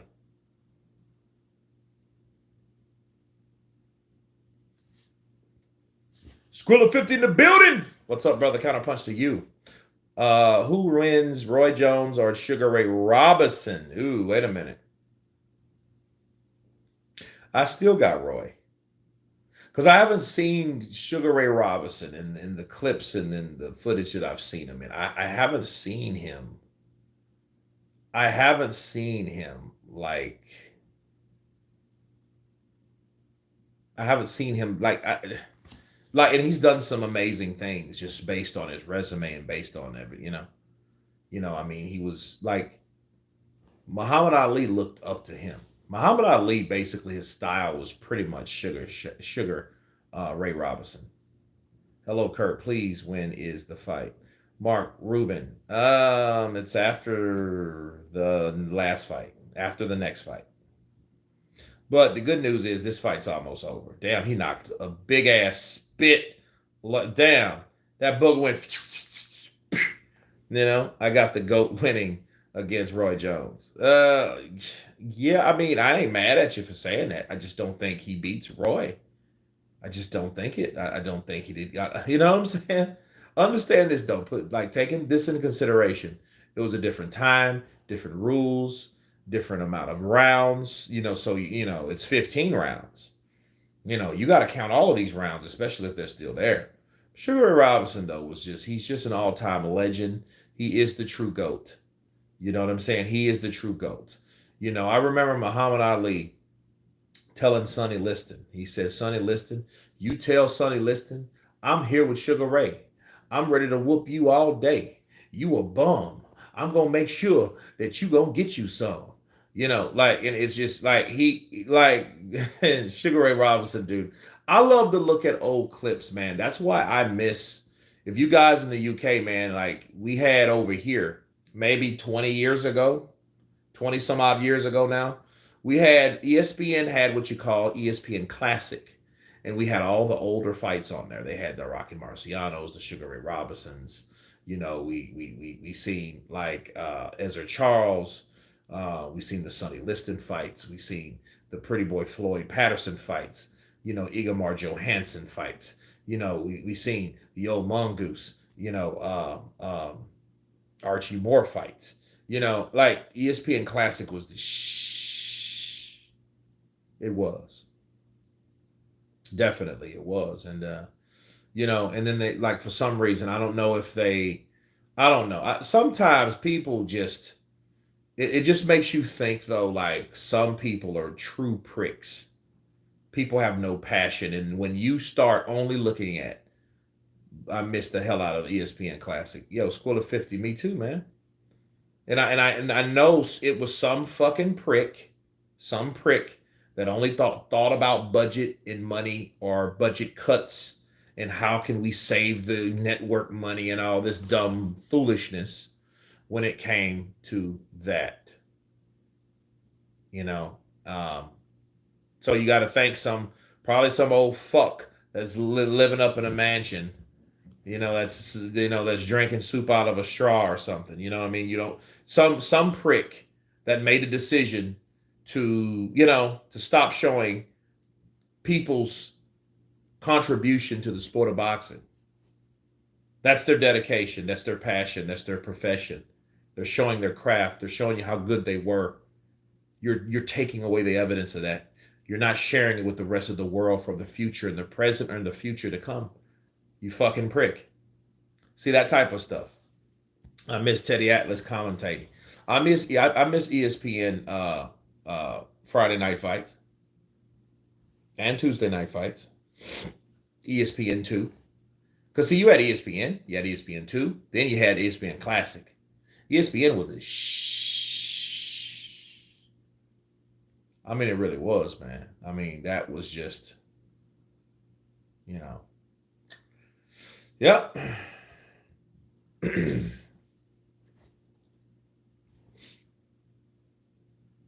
Pro Box TV has some of the best fights that I've seen lately. Wednesday nights. Okay, missed them fights. It was consistent. Yeah. Kurt, how did you rate Joe Calzaghe? Kurt didn't have bad credentials. Joe Calzaghe, his best win to me was Jeff Lacey, but it just showed you how much better than he was than someone that was, he just showed people that he wasn't all that.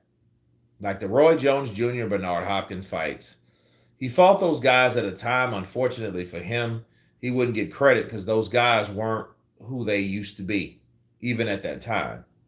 Now, I would give him more credit for Bernard Hopkins simply because Bernard Hopkins fought longer, more consistently at a certain level than Roy Jones Jr. did. Roy Jones, Roy Jones, I think he accomplished too much.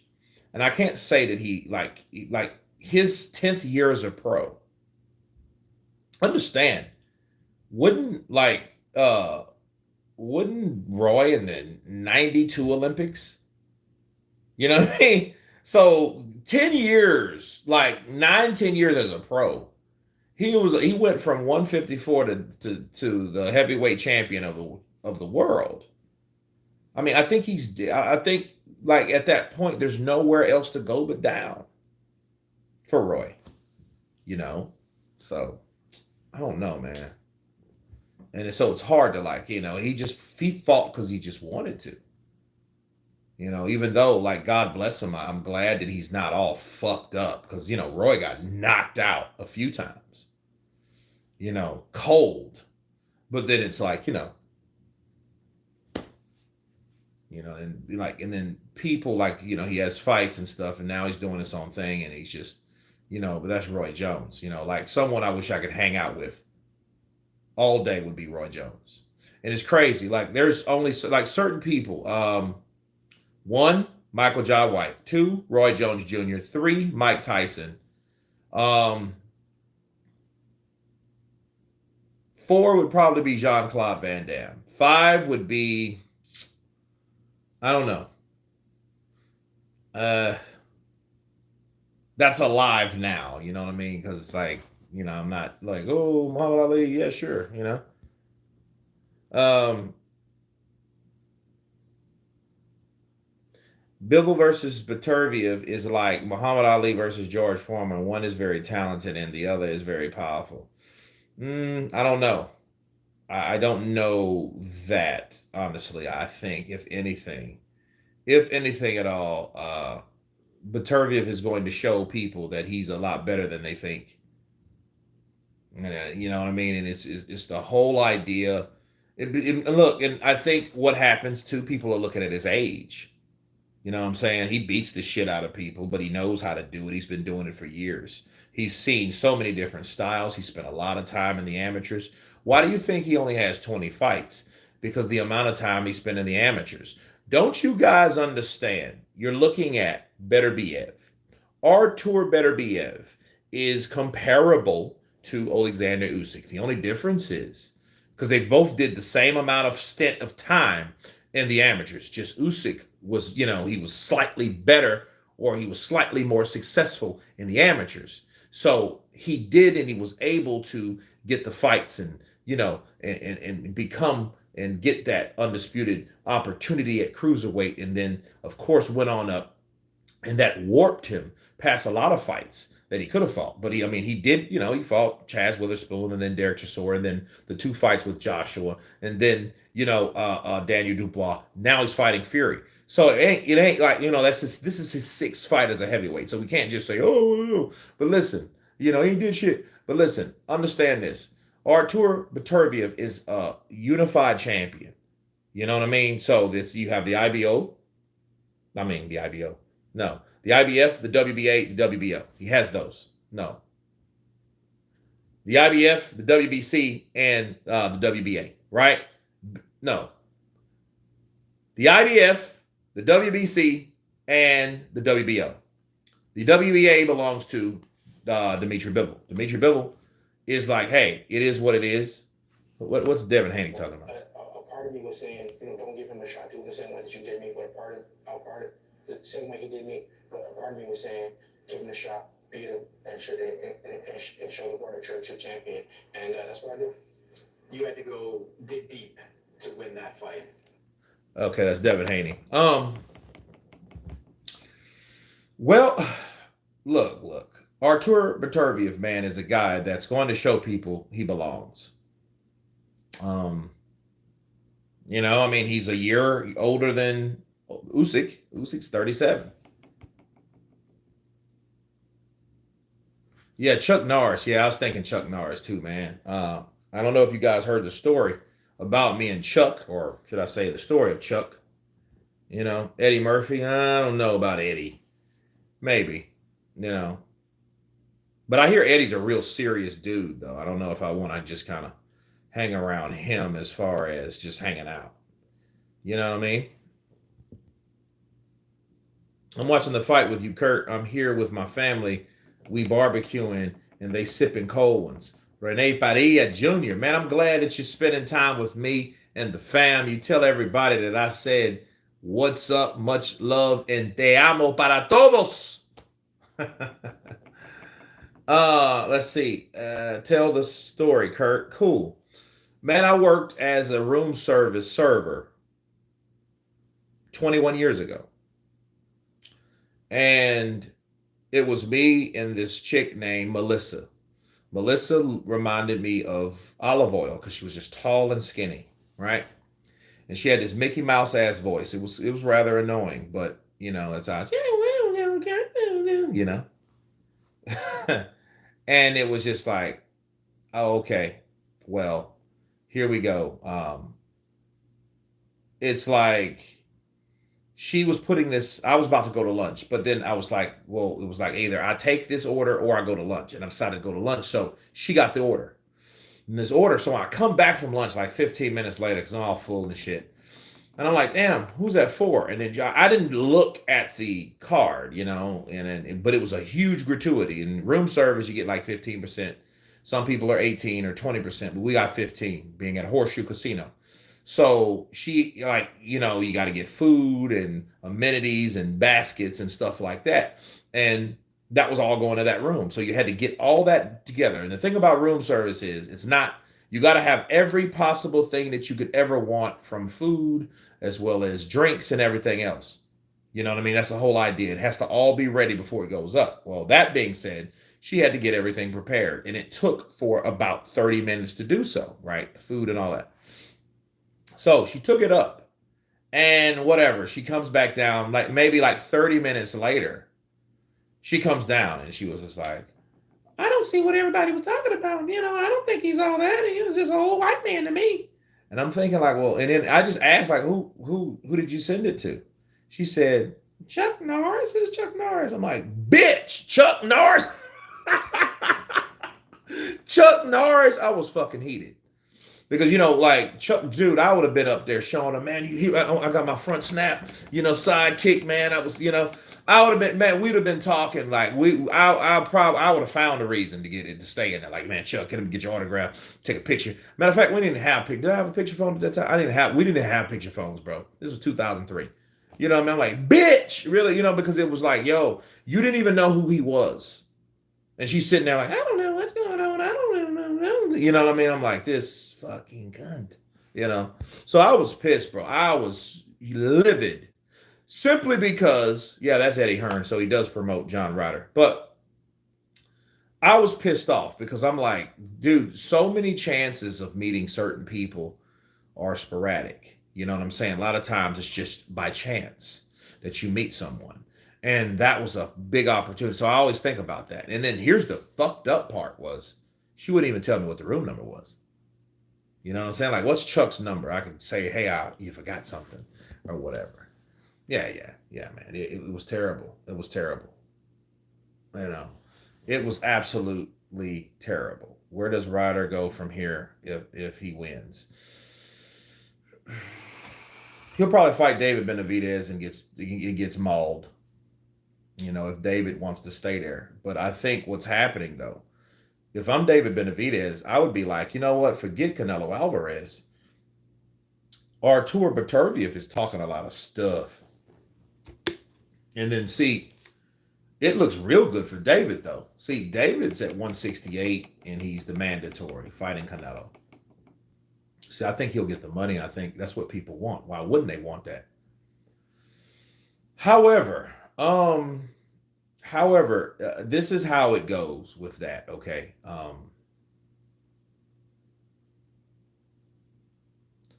I think that David will sit there. He can become undisputed. So if you have two choices, fight a bigger guy that's probably more dangerous for less money, or fight a smaller guy, right, for the same amount of accolades for more money. What would you do? You'd fight the guy for more money, and I think that's what David's doing. And then can you blame him? Nah, you can't blame him. You know, I talk about challenging yourself, and he's not a fool. He's not dumb. You know, think Beterbiev wants a rematch with Usyk. Yeah, I do. I think that, but I think if you know, Turkey Al-Sheikh wants whoever the winner is to move and fight Jai Apataya, and I think from Jai Apataya, you know, I think at that point, I honestly don't think Beterbiev is like if he beats Bivol and becomes like undisputed. I don't think that he would probably have a drive to want to go up there. You know, understand that. I don't think that he would like.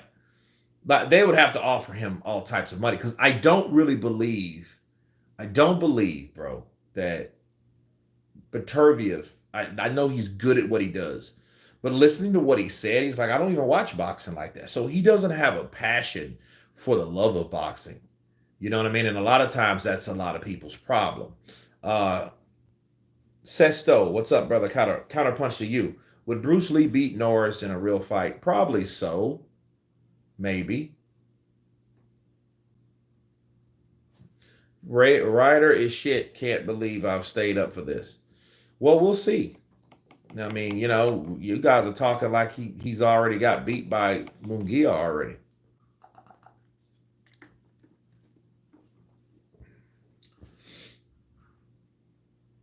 May we all thank His Excellency. I mean, but I don't know. I mean, you know, Jai Apataya, man, to fight him, I don't think that like,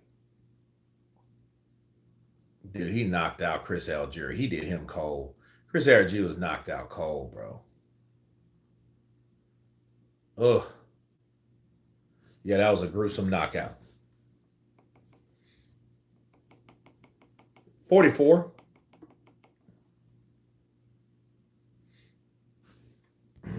Yeah, 44 years old, man.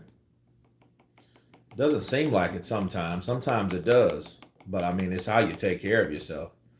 You know, Ryder did poor against Canelo. Yeah, but you have to understand Canelo shattered his nose in like the second round. You know, we talk that shit, but dude, imagine trying to fight, concentrate on your game plan, stay consistent fighting the other fighter with blood spewing out of your nose. And understand you're also needing that to breathe. So you're breathing in blood as well, you know? So take that under advisement, Mac Weed. That shit was happening to John Ryder indeed. Bars.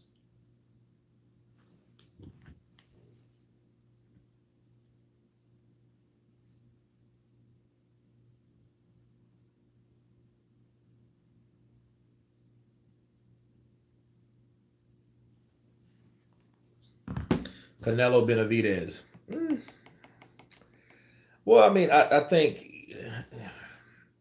I'll say this.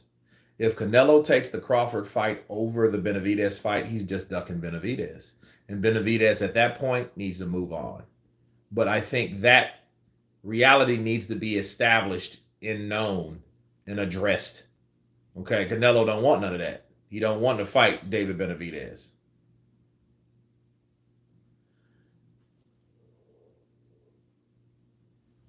He don't want that. He doesn't want that. So, you know, because like, dude, no, no. And see at that point, and here's the irony. The irony of that is you go fight Terrence Crawford at 168 and Terrence Crawford fucking beats you up.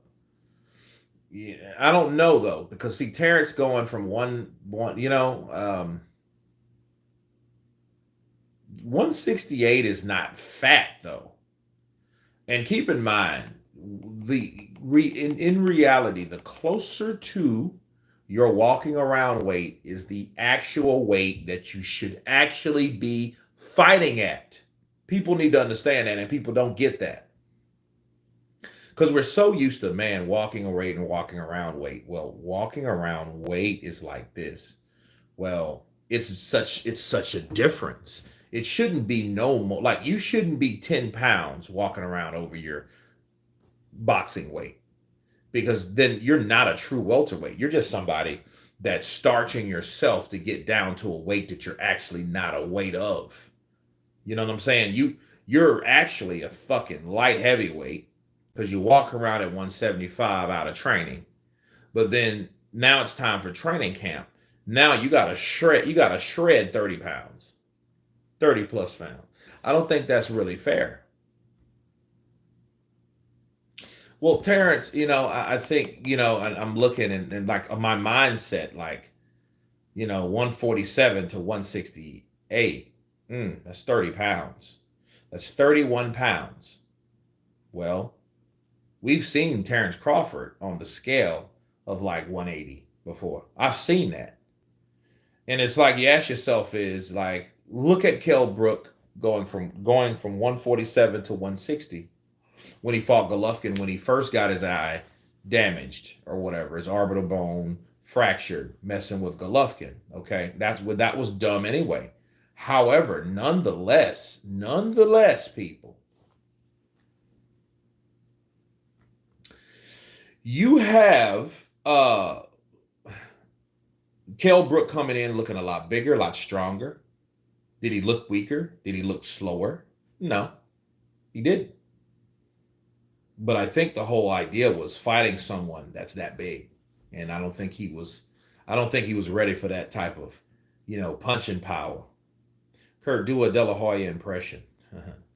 Mark DeMori. Oscar De La Hoya is using Munguia as a puppet to try to get revenge at Canelo for losing him. I think Munguia will be the star after he beats Ryder. I just did a video on it. I'm like, dude, are you serious? I actually forgot it. Like I'm like, well, I might as well post it before the fight. But I mean, it's so like Eddie Hearn, fuck you, Eddie Hearn. You ruined Canelo's career. You even have fangirls of promoters. Yeah, you have that. You bet 50 quid on Brook. Well, yeah, you lost 50 quid. Because see, Golovkin's a badass, but like he disappointed me too. Because I think he let the business get in the way of legacy. See, Golovkin, I thought Golovkin, the only reason he wanted to fight Canelo was because Canelo was in his way of becoming undisputed. The undisputed desire went away once he fought Canelo for the first time and received more than 3 or 4 million. You know what I'm saying? Like, see, $3 or $4 million is actually about $2 or $3 million. But $20 million is actually like, 15, 16. Okay. That's a big jump. Yes, Triple G got robbed. McWeed, I do agree. That was not a draw. He was like Golovkin. Listen, for the same reasons or the same style Golovkin fought Canelo in the first fight was the same way Canelo fought Lara in their fight. The only difference was Golovkin outpointed Canelo, fighting and walking him down like Canelo was attempting to do with Lara, and it just shows you the biasness in that situation. See, when he fought Lara, Lara outpunched him. Lara outpunched him with just staying on the outside, right, and then moving, and you know what I mean, and all that shit. Okay, and then Canelo tried that. He did that same style, just stayed back and laid on the ropes and tried to counter and move. Okay. Use his legs, lateral movement, moving around. But Golovkin peppered his ass with constant jabs. Okay. And gave him equal aggression. Okay. And they still gave it. They called it a draw because understand, Canelo was the cash cow. Canelo was with Golden Boy.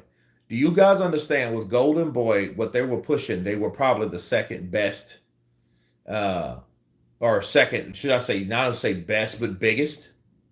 They were one of the biggest promotional companies when Canelo was around because they had Canelo. The person that had Canelo was the person that called the shots. Oscar De La Hoya learned a lot from Bob Arum, along with Don King, how shit worked. See, what Canelo needed to understand is he was protected. You know what I mean? See, once Canelo lost again, okay, once he lost to Bivol, people were like, oh, Oscar, you ruined his career, you fucker. Fuck you, Edward Hearn, you bitch. See, he did that because there was no way that Oscar De La Hoya either was going to conduct a fight with Bivol. He wasn't even going to promote a fight like that. He would have kept Canelo away from that. He would have gave him every other fight so he knew he can control. Okay, because Oscar controlled a lot of those fights because he knew the right pockets. He knew the right, sanctioning bodies. He knew where to tap into to make things or narratives go the way they should. That's why Canelo never lost when he was with Golden Boy. Okay. But I think Canelo got tired of that shit because eventually, like he won the second fight with Golovkin, right? And that might have been actually a draw. You know what I'm saying? Yeah, that Oscar De La Hoya. I mean, I heard Oscar, dude, from the '90s, mid '90s. Like Oscar, he was he was like the Sugar Ray Leonard of the '90s. Everybody loved him. Old pretty boy ass dude from East Los Angeles. He had a little mustache and shit. He had that squeaky clean reputation, Puma and 10-10-220 and all that shit. And what people didn't know, the motherfucker had babies all around everywhere, had a couple of sexual assault cases. Yes, Oscar De La Hoya, the same cat that everybody thought, El Nino de Oro, Oscar De La Hoya. That motherfucker was terrible. He just had, 30 years later, he makes a documentary explaining that shit. And it's gold because it's real. It's real. I'm no angel. I'm no fucking angel. Now he's just like, I'm no angel. Yeah, I know you're not. You're not an angel. I knew that. A lot of people didn't know that. Oscar De La Hoya, bro, Jared Anderson is the new Riddick Bowe. Shit, I hope not. Yeah, but Triple G, man, when he started getting that money, bro, he stopped caring about legacy. He stopped caring. See, he could have beat that record fucking with Canelo. He could have became undisputed fucking with Canelo. He could have beat Bernard Hopkins' record of 22 title defenses fucking with Canelo. That's exactly what happened to him. That's exactly what happened. He did not. He wanted to goodbye drama show. No, it wasn't drama show. It was drama money. He wanted cash. He wanted cash. He wanted that money. He wanted that payday again. That's what he wanted. And that sidetracked everything that he thought he wanted. And that's bad. You let money put you in a spot of like, oh, it's all about money now. You know what I mean? What about beating Bernard Hopkins' record? Because they are tied from 22 to 22 title defenses. Bernard Hopkins and Gennady Golovkin, he's tied.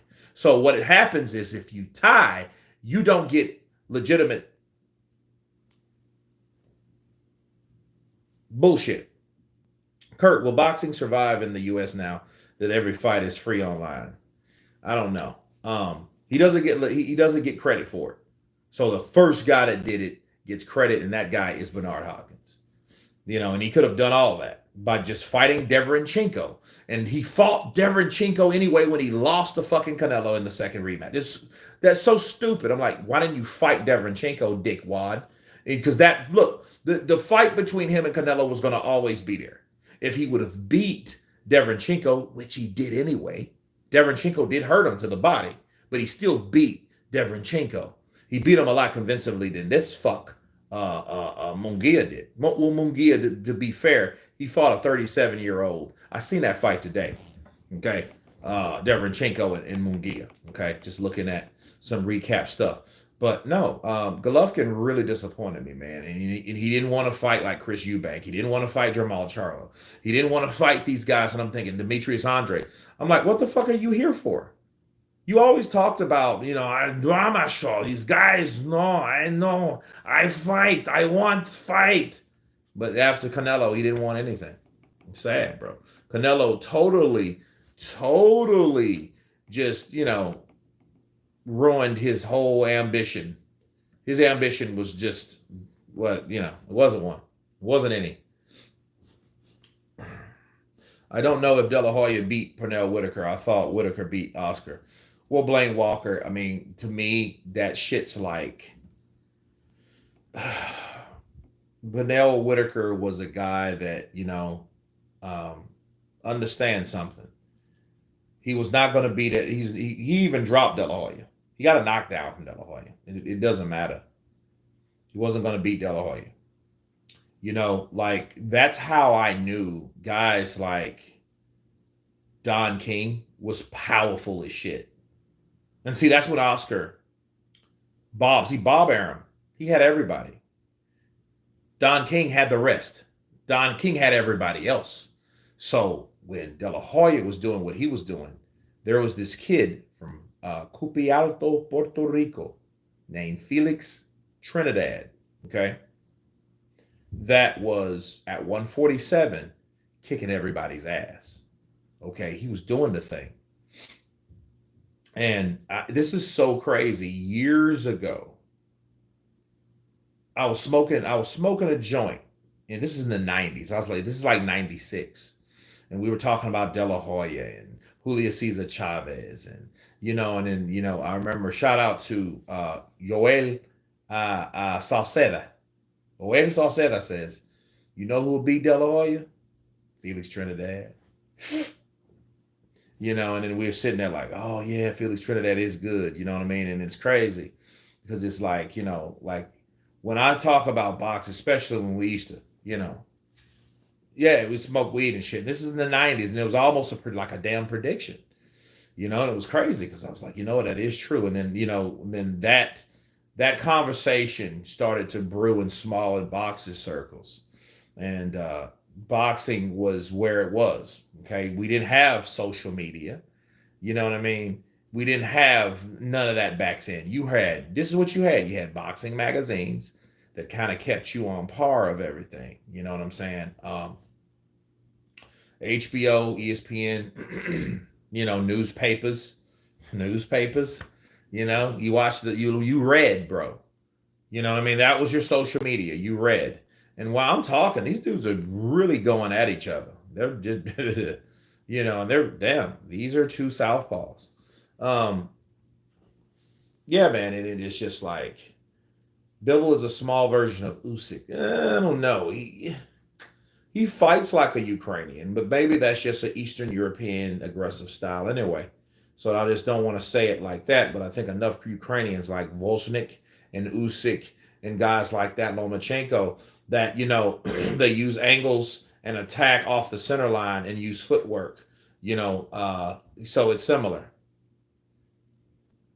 Bivol's an extraordinary boxer, He's just not much of a puncher. And that may be his downfall. Like I told you guys, like he told everyone, he hopes his boxing ability is enough. But that doesn't really, And like Marlon, you know that was old. I said smoking a joint. That's exactly what we were smoking. Like blunts, okay, we had Phillies. I didn't really care for those because I used to be a smoker at the time and they really bothered my lungs. And it makes you just, I had to drive 30 miles back to my parents' house because I lived in a rural area. And we were in like, you got to think this is in the 90s, man. Like it was hot spots where you had checkpoints, you had, just, state troopers sitting on the side of the road. Bro, you had to be at 10 and 2, like you had to, like, if you're, especially you're blazed. Bro, by the time I got home, I wasn't even wasted no more because I was so kind of amped and had to be alert driving home. Not saying I couldn't drive home because I knew cognitively, like, look, I got to be at home a certain time. I had strict parents up until a certain point. So they were like, yo, you need to get home. So, yeah, man, like, joints was my thing. You know what I mean? So, yeah. I mean, I just smoked one. Oh, okay. But yeah, but joints, man, yeah, like people normally like, oh man, cigarillos and stuff like that. Cause I no longer smoke or do any of that type of stuff. You know what I mean? It's just like that was a part of my life that yeah, I'm not ashamed of. I say a lot of shit that I'm not proud of, but I wasn't ashamed of that shit. That's what I did. That's exactly what happened. You know. But we talked boxing then, bro, So you are freaking out, man. Oh, good right hand counter. From Colazo. Yeah, these guys are banging. Kurt, how much is an ounce over there? I have no idea. I mean, I don't know. Um, I never bought an ounce. I ain't have it like that.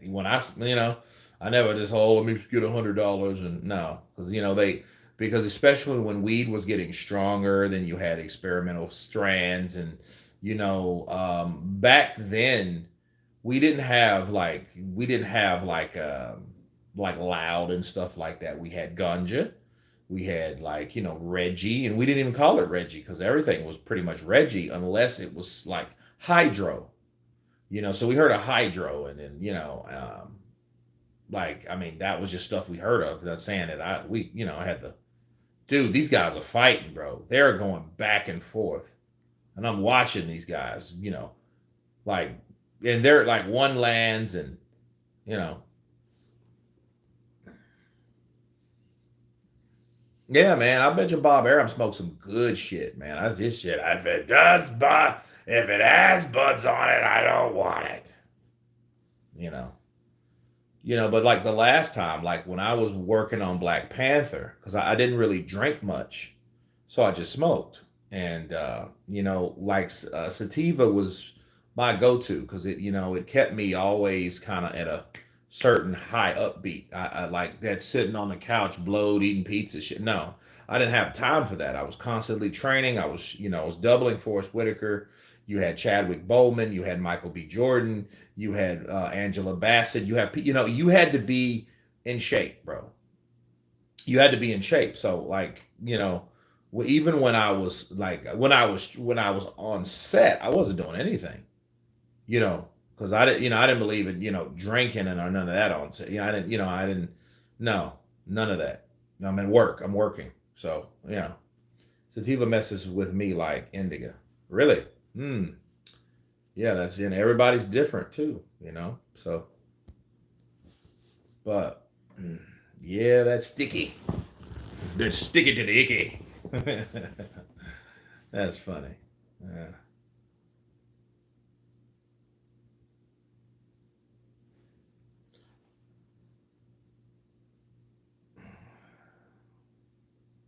Bivol will beat Baturviev with using float like a butterfly, sting like a bee. I think he would have to because any other way won't work. I think his boxing ability would have to be superior, along with his intelligence and his, with this his decision making of when to exchange and not. Because, see, I think Baturviev has the ability to hurt him And if he hurts him, it's over. Because once Beterbiev hits you with that shot that makes you stop, he's going to beat the shit out of you. Because, like, his constant pressure, you know what I mean? Just like Callum Smith, you know, he said, oh, well, he really didn't hit me with one big shot that hurt me. He was just like, you know, that pressure. You know, like that, I think that bothers him. You know, I think he punched equally heavy. Okay. Bivol by split decision. Beterbiev is going to hurt him, but he'll recover and win. Well, I don't see, here's my thing.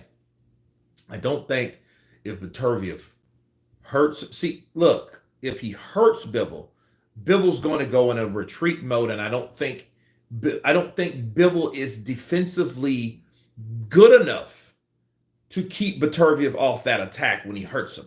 That's the only problem. And Collazo just hurt him. Yeah. Dude, he's in the ropes. Yeah, he's done. He's done. Collazo. We're about to get some. Down he goes. Down goes Gutierrez. Dude. Wow. Dude, Collazo hit him, dude, and bow! And he hit him, he knocked him into the ropes. You know, and he caught him with a left. The straight left. Then he hurt him. But he tried to come out of it. There's another left. He lands. You know, Gutierrez is trying. He gets caught with another left. A looping left. Straight left. Another straight left. Another left. They're about to stop this. They're about to stop it. He stopped it. It's over. It's over. It's over. It's over, buddy. Yes. That's what I was looking for. That is great. We got a knockout of the night. We didn't get this shit that drug out. The way these guys were fighting, you know what I mean? I'm thinking, these guys are going to fight all night. No. Man, Gutierrez went down. When he caught Gutierrez, pow! And then he caught him and he knew he got him. He knew he got him. Oh, man, yeah. He knew he got him. They'll all be friendly and then beat up. In the ring. Yeah, Beterbiev, he was getting wobbling. Yeah, he was getting wobbled, bro. You know what I mean? Because it was so back and forth until that happened.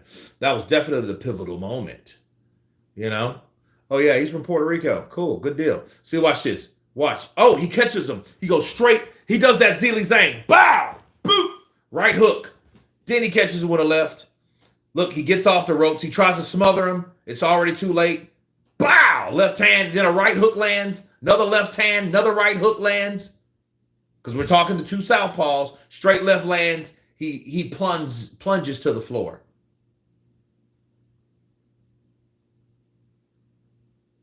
Dios es bueno. Straight left. Boom. He was wobbly. See, he was looking at his legs. Look. Yep. Now that might have been too early, but understand, it's also based on the fact that he already dropped him. So the referee's like, nope. You know, and understand, this is the same referee that stopped Ruiz because Ruiz turned her back, you know, in fighting Fundura. So, yeah. So, you know, he ain't having it. He's one of them dudes like, no, pero tú no puedes parar no más. Tú no puedes, gracias, pero no. A lot of people still smoke joints today. Well, that's cool. I'm just not one of them. You know, I'm going to start doing some fasting. Like I'm going to try the apple fast, you know, because I want to really drop about 10 pounds, bro. About 10 pounds. I need to be like 230. 230 is perfect for me. 230, everything is where it needs to be. 225 is probably on the slender side. You know what I mean? But like 225 between 227, perfect. Kurt, who do you see Deontay Wilder fighting next? I see him fighting someone that he's able to beat. I see him fighting someone to get his confidence back. I see him fighting someone that's going to get his, you know, his fans back on his side. You know, Beterbiev can't punch and move at the same time. Bivol footwork is too much.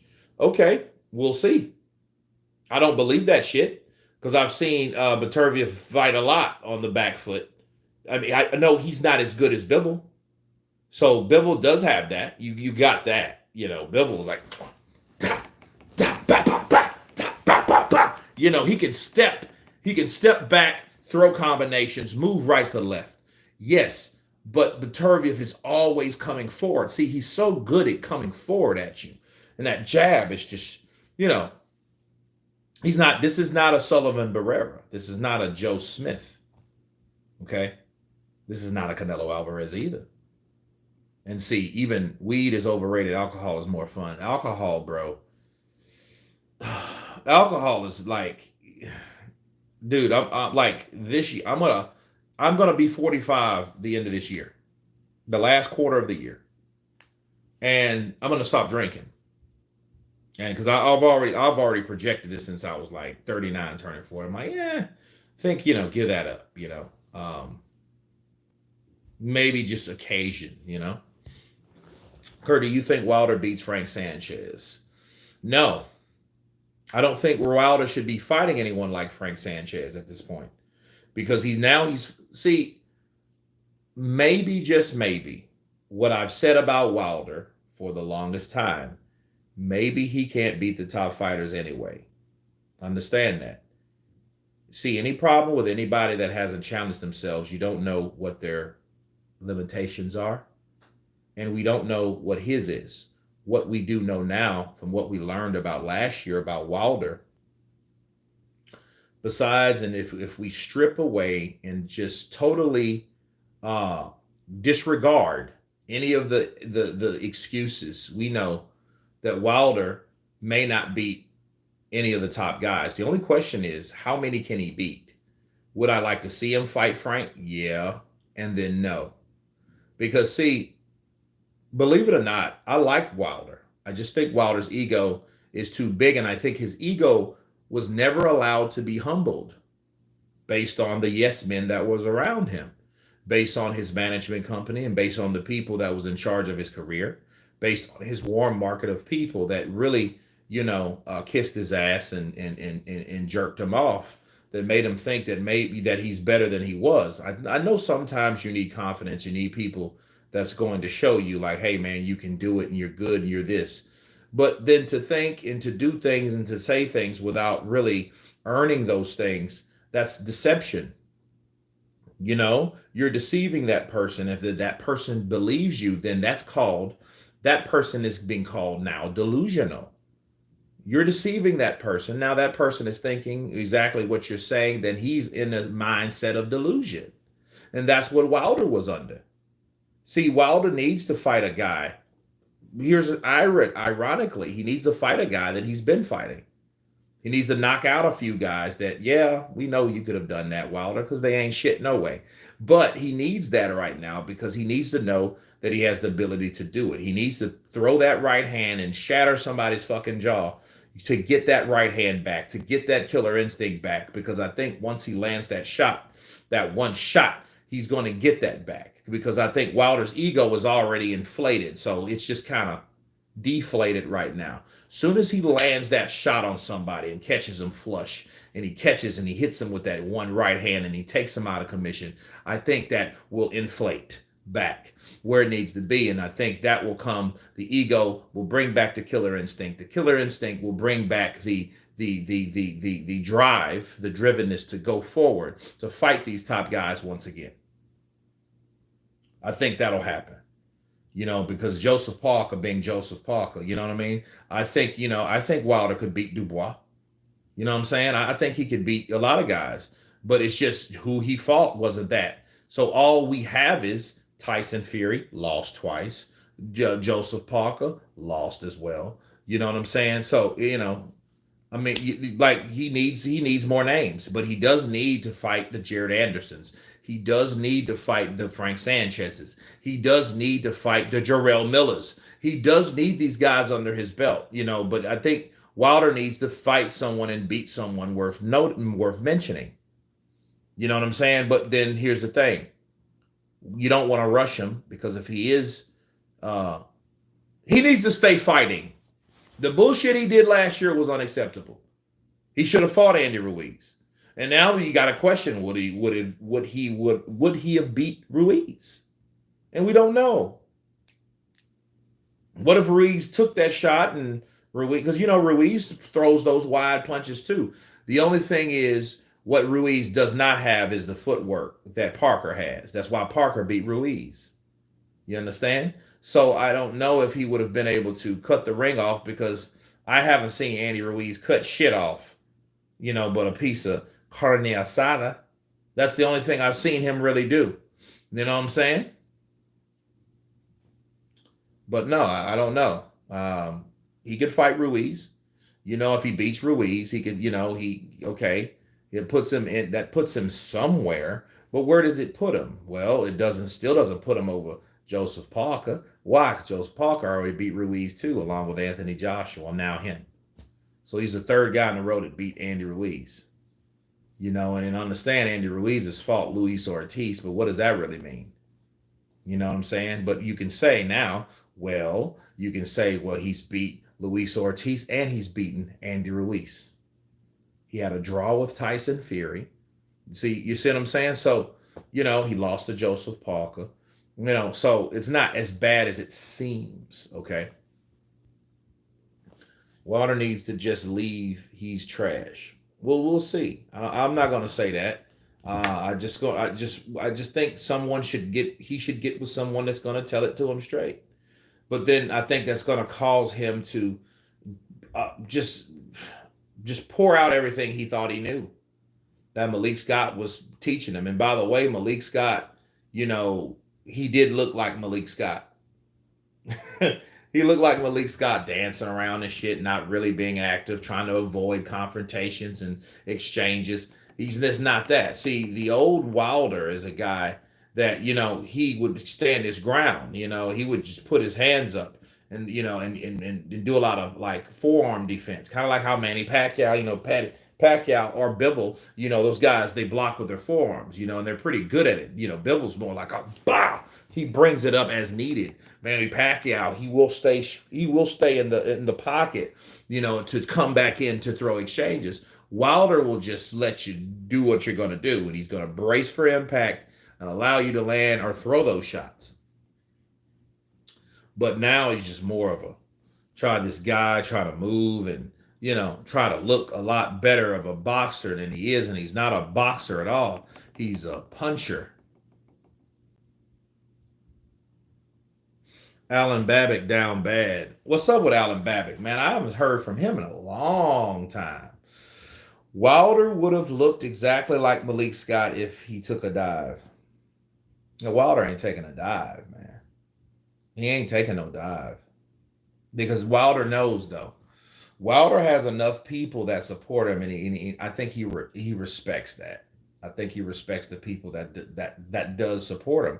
That's why I believe that he couldn't say anything different than what people were believing happened to him with Tyson Fury. He couldn't turn his back on his fans. He couldn't turn his back on the narrative, because the narrative would brought more fans to his aid. People that didn't even watch boxing. Oh man, we're on the last fight. They're about to Quad Life. They're about to show it now. I think that's what he had to do. I think he had to, I think he definitely had to believe that, That's just like asking Donald Trump to denounce all rednecks and good old boys and Klansmen and white supremacists. It's hard for him to do, simply because it's like, well, shit, they voted for me. Wilder has fought enough confident builder fights. At 38, he needs to fight top contenders.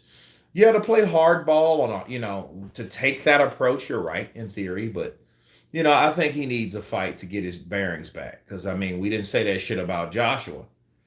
Joshua, he took his time, just like Parker did. Understand, the guys that won in the days of reckoning had their own trials and tribulations. Joseph Parker was beat down to submission and then knocked out by Joe Joyce, bro. He needed some rebuilding. Anthony Joshua was beaten back to back by Alexander Usyk and had a mental fucking breakdown. He had a blowout. Let's just face it. What these are the facts. So he needed to build that confidence too. So like the me fighting 3 times, or should I say him fighting 3 times this year or last year rather now, exactly what he needed. Wilder, like why can't he and why shouldn't he receive the same thing, the same treatment? If you don't believe, oh, just throw him in there. Well, no, don't just throw him in there. He ain't fought in over a year, and he fought a guy that he punched 1 time and he didn't get any fucking rounds in. So really, he was in the ring fucking. He wasn't even in the ring 3 minutes. So in 2 years plus, he had 3 minutes of fighting time. He didn't even have a round. So all he had was Jim and Malik Scott with his shit, and you know what I'm saying? That's all he had. That's the only contact he had with the sport of boxing was the gym and training and sparring and all the shit there. He didn't have any contact. He didn't have any pound of flesh experiences in the ring since the devastating knockout. Because what happened to him? The same thing that happened to Joseph Parker. He got beat up and then knocked out, dropped multiple times, and then he was knocked out. Okay? Okay, so yes, what Wilder should have been doing was getting his ass back into the saddle, stop being a fucking diva, stop listening to the yes men, get his ass back fighting guys, fought Ruiz. He should have been fought Ruiz. And he didn't do it because he thought he was bigger than he thought he was. Ego. He should have been fighting those guys. He should have fought. He should have fought Charles Martin. You know what I mean? He should have fought Robert Helenius earlier. If he's going to fight, okay, Robert Helenius, cool. Fight Robert Helenius. Now, who's going to fight? Okay, Ruiz. You know what I'm saying? Then, hey, fight another time. Stop walking around talking about all I need to do is punch. Fuck that, bro. All you need to do is get in the ring and show that you can knock these guys out. Instead of the idea of knowing you can do it without doing it because you haven't had practice doing it. You're just sitting there talking about what you can do versus what you're doing. And then at the meantime, while you're bragging about what you can do, you're getting rusty, and that's what happened. Maybe. I still think Joseph Parker was just a better fighter anyway. You know what I'm saying? But to eliminate any type of argument or dispute on if he was, oh man, he was just rusty. Well, let's eliminate that factor. Get his ass back in the ring. Let him get some pickup fights under his belt, and then we'll see. So if he goes up in opposition again and he gets beat, well, we'll know, okay, well, he's just not better than we thought he was, and he just can't hang with the guys that he should have been fighting in for the longest anyway. Well, that's my counterpunch on Wilder.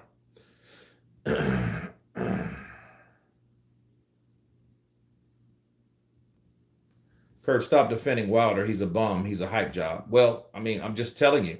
Everybody else had a build-up session. Why can't Wilder? I know you don't like Wilder based on what you're saying, but see, like I gotta keep it a buck because everybody did the same shit, bro. Everybody had 2 to 3 fights. That's what Wilder needs. He's just out of the top right now. He got beat. He was there, and honestly, he didn't deserve to be there. Think about it. The WBC was the number one. He was the number one ranked. Why? How the fuck you gonna be number one ranked and you ain't fought in that long a time? Fuck you, Mauricio. We know better than that. Every elite boxer and heavyweight beat Wilder.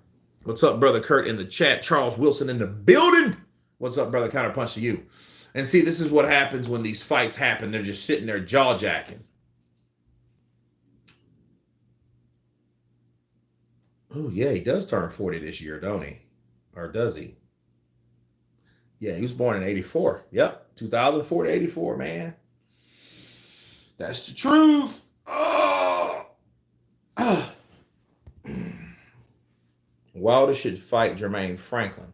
He could fight Jermaine Franklin. That could be a fight that he could fight. I mean, I think Jermaine Franklin would be a good preparation fight for Andy Ruiz. You know what I'm saying? Both around the same height, same build. You know what I mean? So, yeah, why not?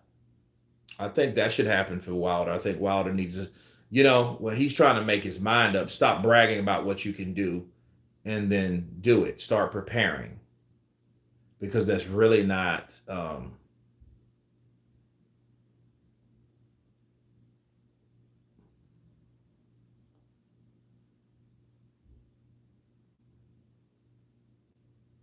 that's really not cool. Well, Wilder should fight mental health. I got mental health by KO. Is Manny really doing a comeback fight? Manny should sit the fuck down. Like Manny should, bro. Manny Pacquiao should just sit down. Just please sit down. Like, dude, sit down. Okay, I'm seeing something I like from Jaime Munguia. And I think Freddie Roach is, has told him, like, stop breathing with your mouth. When people hold their mouth open, that's a bad habit because it comes to them. It comes to them, you know. And see, the only problem with Gabe Rosado is like Gabe was just too old. He could have beat Jaime Munguia. He's just when he fought Jaime was just more active. He was just more active. Like, and it just, and Gabe Rosado was just, you're not gonna. Gabe fought damn near everybody. Now he's commentating, which I'm fucking happy for Gabe. And Gabe's one of those guys. He's not stupid. He's not a dumbass. So you can see him commentate now. Look at De La Hoya. I don't know. I like Gabe Rosario. Tough Philly fighter.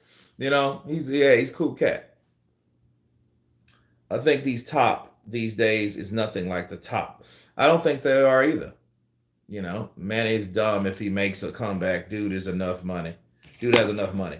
Yeah, I don't think it'd be about money, but I think Pacquiao wants to test himself to see if he can, and it's going to take somebody beating the cowboy shit out of him. That's all.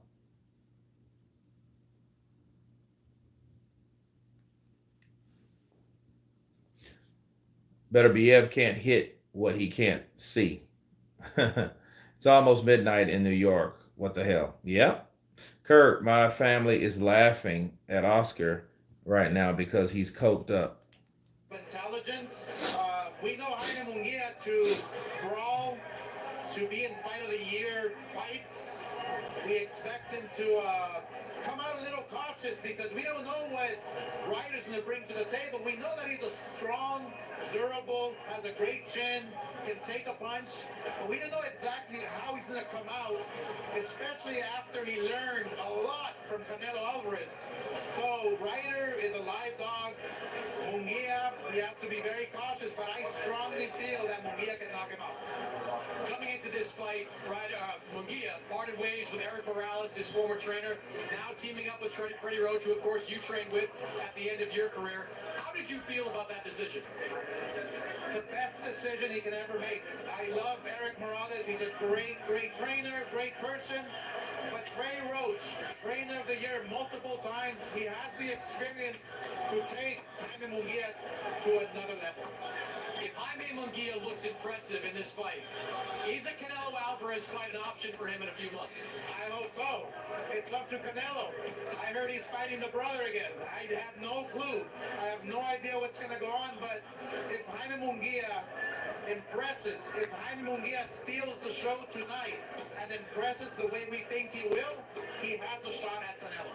Before I let you go, there was a lot of confusion this week about the future of Ryan Garcia. Tweeted out early in the week that he was fighting Rolly Romero on April 20th. Within 12 hours, Rolly tweeted out now, I'm fighting Isaac Cruz. What is the future of Ryan Garcia? The future of Ryan Garcia is the brightest that it has ever been. Ryan Garcia is focused, he's determined, he's gonna fight the best. Mark my words. Rolly's Pitbull, that's just an appetizer. Don't worry about that. I want to work with every promoter out there. I want to go out there and work with Bob Arum, work with Eddie Hearn, work with everyone, every single one. But where's Al? Al, come out from hiding, please. You and Eddie have a nice week, catch a show, maybe get a little dinner together? We might catch some dessert. All right. Thank you, Oscar. Thank you. Addy, back up to you. Yeah, that motherfucker looks like he's either drinking, full of some. He's he's happy as shit, isn't he? Yeah, he's really gonna do it. I want to fight with every single promoter out there. I want to do it. Bob Arum, Eddie Hearn, all these guys. I want to fight with all of them. Got one question. Al Heyman, where's Al? Where are you? Woo! Sure, yeah. To be honest, I gotta be honest. I think the fact that he is hittable and how clean Canelo hits, and how But understand, I mean, yeah, like the energy of that though, what I mean. Like maybe I hope it's natural, you know what I mean. But like, the funny, strange thing about that though, most people that you see acting that way, you misconstrue them. Oh man, he's on something. He's doing coke or blow or whatever. But like most of the time though, it's the opposite effect. So if you have a personality like me or showbiz and just kind of always in your face and gets crunk and happy and shit like that, showbiz is up there, right? But it's like the opposite will probably happen. You probably like, hey, how you doing? Yeah. You know what I mean? Because that's what, bro, I got a lot of cousins that done a lot of shit. And I've seen them in conditions like that. And they're nothing like you think that you see on TV. You know what I mean? Like they're nothing like Gator. I don't mean the Gator from the other guys. I mean the Gator from Jungle Fever, Samuel Jackson's character. I'm the crackhead. Ow! No, a lot of like people I've seen, they're more like zombies. I'm like, dude, you don't act nothing like yourself now. What the fuck? How do you feel? He said, hell no, that ain't natural. That's natural Coca-Cola. You know. ninth round. Yeah, I think the same thing. I think it'd be a really close competitive fight. But ultimately, I think the work rate in gear went on an older rider, and I think it'd be around the round round 9 in the speed. I can barely hear both of them because the noise levels have gone up. Yeah, it's loud. Yeah, it's stupidly loud up in there. Oscar de la Coca, ese. Oh, Oscar. You know something though, Oscar, man. If you guys haven't seen The Golden Boy, or is it The Golden One? I think. Check that shit out. Like it gives you a breakdown. It's only 2 seasons. I mean, it's 2 episodes. So I'm like, when is the third coming out? But it's stupidly good, man. Like you guys need to check that out. It's on HBO. I don't know if you guys in the UK can get it. Maybe, hopefully, you know. Kurt, what's your assessment of Efe Ajagba entering the top 10 heavyweight? How do you think he'll do? Well, that's another guy that's another guy that has to be. Yeah, the fucking idiot had his mouth wide open. He could have got his jaw shattered. Jaime Munguia. He has to be a tough, big boned bastard to take those shots from Deverenchenko. But anyhow, back to what I was saying. Efe Ajagba was another guy that learned, like, you're not the best. You know what I'm saying? Like, you keep fighting guys. Like Frank Sanchez, bro, he had to show people who he was. And people forget about that now. Like, how are you going to forget about Frank beating and schooling and dropping Efe Ajagba? You see what I'm saying? Efe Ajagba was this guy that was like, he was like a living legend almost. This newly made legend of, Curtis, damn, what's his name? Something Curtis, I forget his name. Curtis Stevens or some shit like that. I can't remember right now. However, yeah, it's crazy, man. I think, if anything, man, it's just, they're warming it up right now. Jaime Munguia, that's all we see is Jaime. Yeah, Sanchez showed him. Sanchez showed him, like, hey, it is what it is. Who's the best? I mean, welcome to the big leagues. Welcome to, the next level. Welcome when this is what happens when you start challenging yourself. Not necessarily the levels, because levels in boxing is kind of hard. There are levels to everything, but like, I think it's fair to say, welcome to different styles. Welcome to different experiences. Welcome to different challenges with different challengers versus the ones you've had versus the ones you don't. And hopefully you learn from all of them. You know what I'm saying? John Ryder's 35, 5'9", okay. For 6 foot tall. Big ass fucking Tonto over here. Dude, he looks like he's fucking from Navajo Nation, don't he?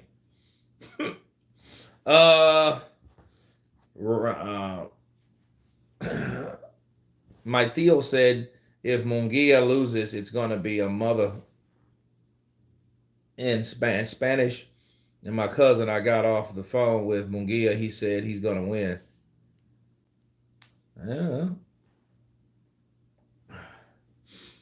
I don't know, man.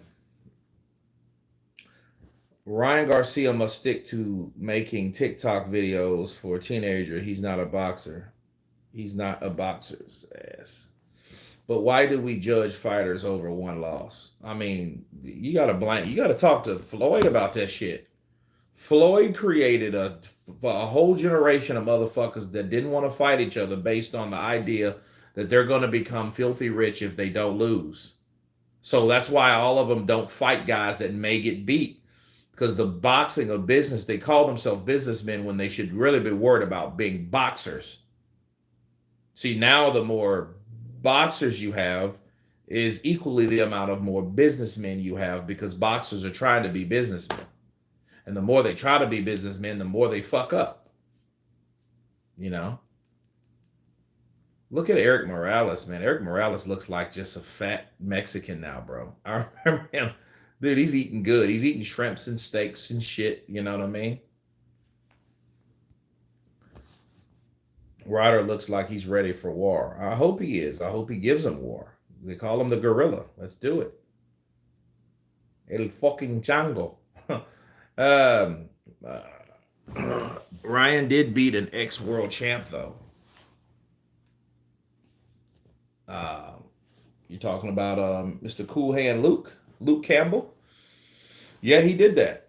He had to get off the canvas, if that's what we're talking about. No, I'm not a fan of Ryan, really. I mean, like Ryan could be cool if he was like, Ryan's one of those dudes that pretends humble, but then he'll say some shit that lets you know that he ain't. He's one of those dudes you're like, I just think that we need to believe in God and we need to pray to Jesus. And I need you guys to honor his name. And I need you guys to pray. Yes, that's it. Pray. And then the next comment, he'll say some shit like, I'm ready for all of them. None of them can handle me. I'm just the best of everything, And like Ryan, bro, I don't care what you say. Ryan and Oscar De La Hoya, I think they go back and forth like father and son. If you guys don't understand that, you know what I mean? They have a true father and son rivalry. See, Canelo and De La Hoya had somewhat of a big brother, little brother. Ryan, he's like, I'm your tú eres mi hijo. Tú eres mi hijo, Ryan. Realmente. Escúchame. Tú eres mío. I ain't believing you, man. I don't want to hear none of that. Yeah, dude. He just looks too much like Oscar. That's Oscar's kid. He doing the same shit too. Kurt, I got Vanilla Gorilla by decision. Yeah. I'm not a Ryan Garcia fan either. Dude talked so much smack about Tank, he got beat. Yeah, man. But hey, like you look at guys like that though, he's always going to have a place, because when you like sex sells. So when people view you as attractive or as like, attraction of or some type of fucking sex symbol, yeah. I mean, De La Hoya, De La Hoya has babies there. De La Hoya got about 6 kids. You know what I mean? That you know of. You know what I'm saying? And that was what the documentary was talking about. This was before all the coke and the alcohol and shit. You know what I mean? Really, it was really during it. De La Hoya, man, I don't know, man. I just wonder how much coke you would have to do to want to put on a fucking dress. I mean, bro, I heard Rick James say cocaine is a hell of a drug and all, but dude, I ain't never seen Rick James in a dress. You know what I mean? He's the guy that mentioned it, man. So I don't know. I don't know really what to say about that, honestly. I don't know.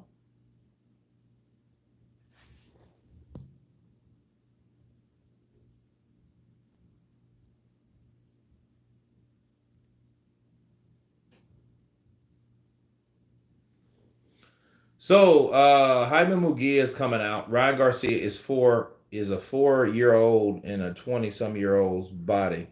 He's a wannabe boxer.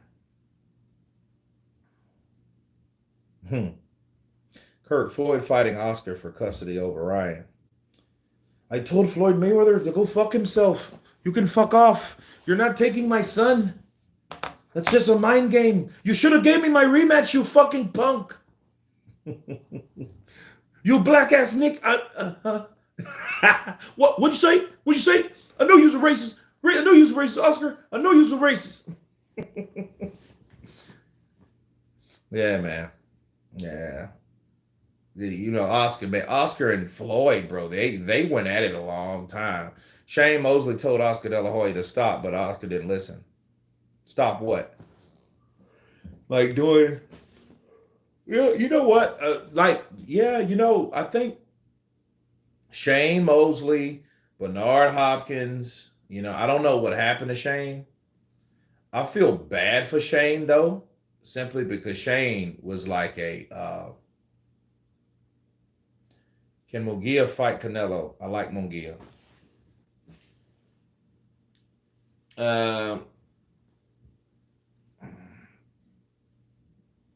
Munguia would probably get knocked out. He could, look, probably he has a better shot now than a couple years ago.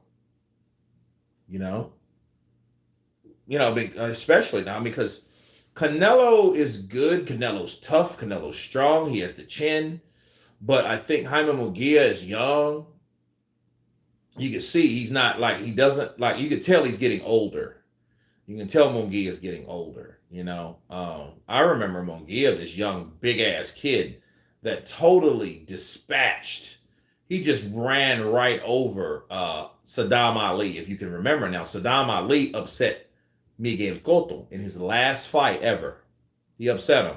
Kurt, they always gonna beef, and they'll become old ass men, and you're too tired to have beef. No, sometimes you're not, because Ali and Frazier did that shit for a long time, and they didn't get scared.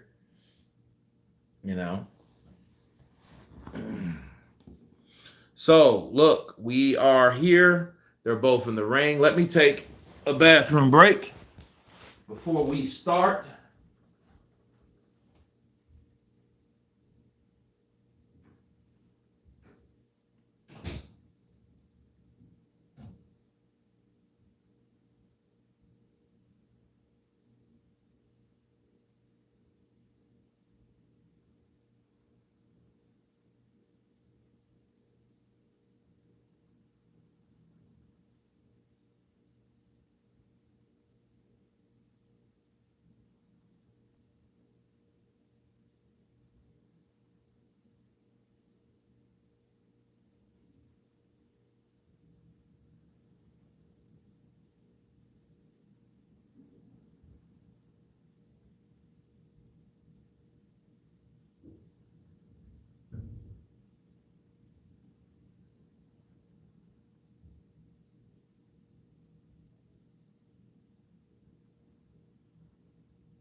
Okay, here. We are back, people.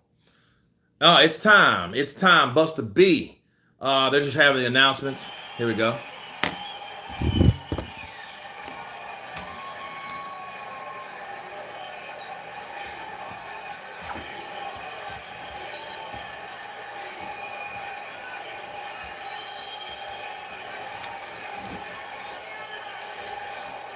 Okay, fellas, it's your WBC super middleweight silver belt. We know the rules of the dressing room. Both these trunks are good. I'm gonna let you work right. Julian Falcon, what's up, brother? Counterpunch to you. Protect yourself at all times and obey my commands. Touch him up, palm at the belt.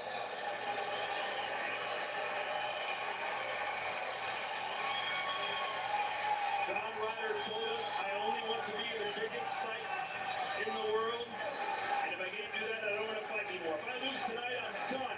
Will this be his swan song or his greatest Here we go. So, and Kurt, don't get flagged. Nah, I won't. Nah, that's why I turn that shit off. Yeah, they'll flag you, bro. Dude, I know. Ding, ding. Here we go. All right. So, Southpaw versus Munguia. Glad we went live for this, Kurt. Me too, man. You know, I was thinking about, maybe I shouldn't. No, maybe I should. You know, they're starting slow. Okay. Munguia goes down to the body with a jab and a jab. Oh, good jab by Ryder. Ryder surprised him with a good, straightforward jab.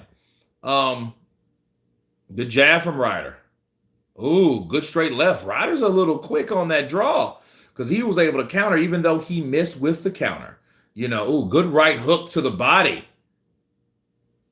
by Ryder. Oh, good overhand right hook from Ryder.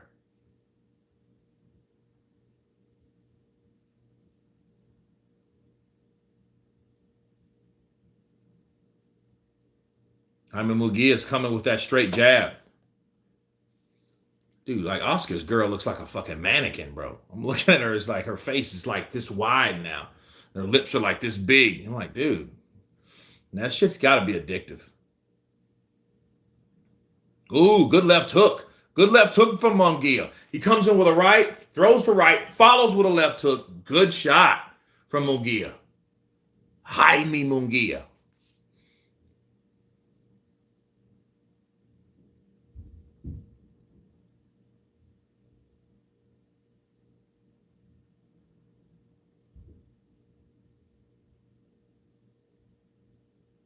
Oh, good jab from Munguia.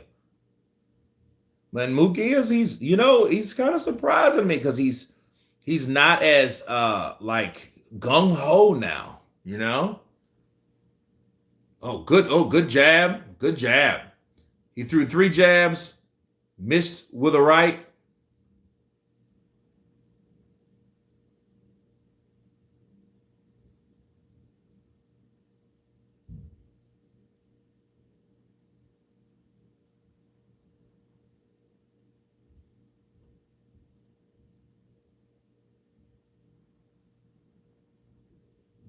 Oh, good right hook from John Ryder. And see, Jaime's smart. He knows wrap him up on the inside because he knows John Ryder's his whole thing. See, he knows John Ryder's good in the inside. That's why they call him with the gorilla, right?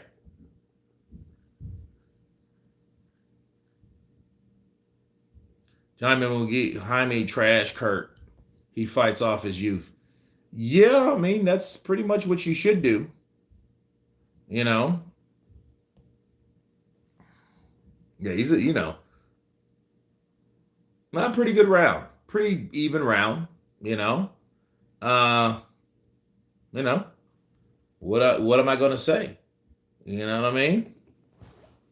Ryder got a strong foundation. Yeah, he does. He does.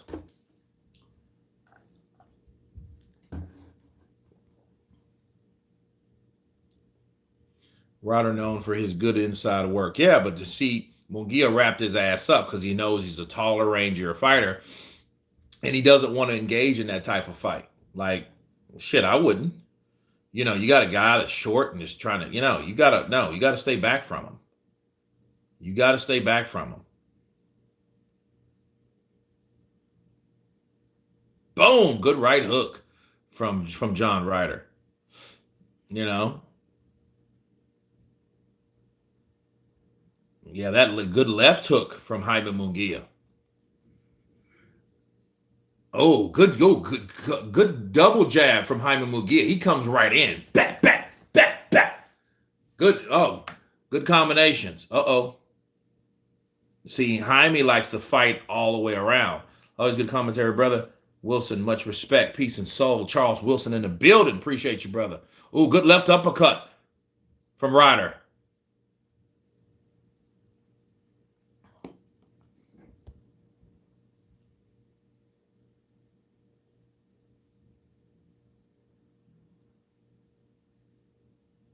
Oh, good right hook from Ryder. That was an inside shot. Better be careful taking those many punches. Inside like that, man. You know, now you got that mouth open. Look at Munguia with that mouth. You know, I'm like, okay, yeah.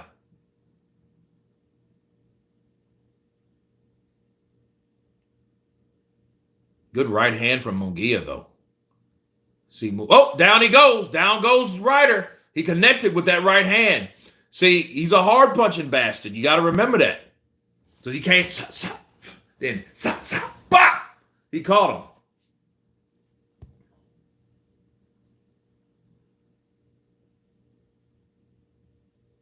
See, here's the thing.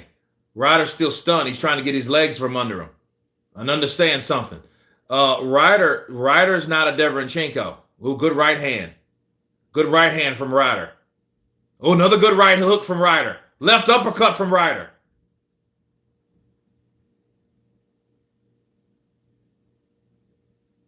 And see, understand when you get knocked down like that and you start landing shots, do you know what that does to your adrenaline? that that does a lot.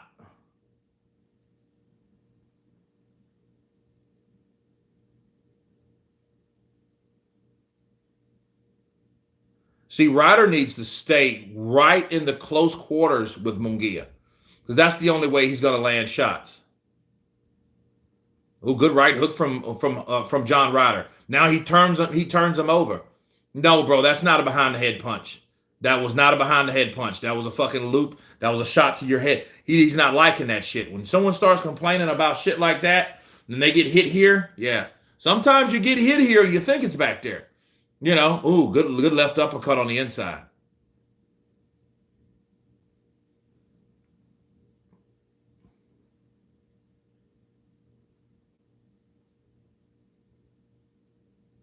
And see, Jaime's not used to anybody that's like strong like Ryder as far as this goes. See, he's in there with a guy that's strong on the inside, and he doesn't like that. See, he's getting pissed. He's getting pissed off because he's not used to someone, fighting for position. See, I'm like Ryder's coming in, and Munguia's used to jumping off. You know what I mean? He's used to knocking people out. He's not able to do that. So he's kind of like, okay, what the hell? So let me even tire him up. But then he gets hit with an uppercut or a right hook. Then he's like, okay, that's pissing me off because now I know why he's doing that. Good shot from Jaime.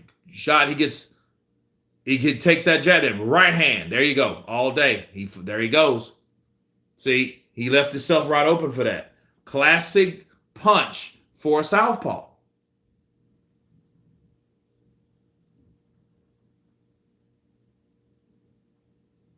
And see, Jaime's just used to bet. See, he thought this shit would have been over by now. Then he's understanding it like, yo, no, Ryder ain't going out like that. Ryder been down against Canelo. And understand, Ryder's in a better position. Canelo, he was already, his nose was already shattered.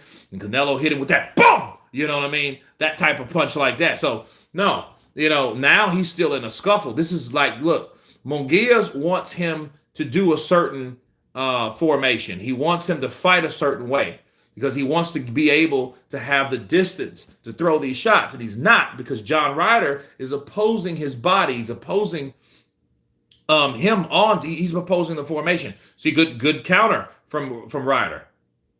Good counter from Ryder. So it's like, here's the thing about Ryder. Ryder's a strong fighter. He's just not a hard, heavy puncher. Good right to the body from Munguia, though, as I say that. See, Munguia's learning now from fighting Deverenchenko. Now he's fighting Ryder. He needs to be in there with guys like that because Ryder is going to fight for position because he wants to be on the inside.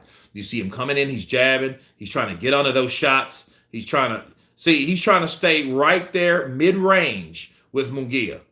And Munguia, see, he's good with Freddie Roach, though, because like Freddie Roach is teaching him temperament. He's teaching him, okay, take it easy. Use your height. See, straight left from Ryder. He comes in. And then this is what we're dealing with. And then Munguia takes a shot at him. He grabs him and he takes a shot at him. So you should expect that back. You should expect that back from Ryder. Good left hook to the body from Munguia. Munguia throws that left, though. He throws that left. kind of he threw it, but like he leaves himself open.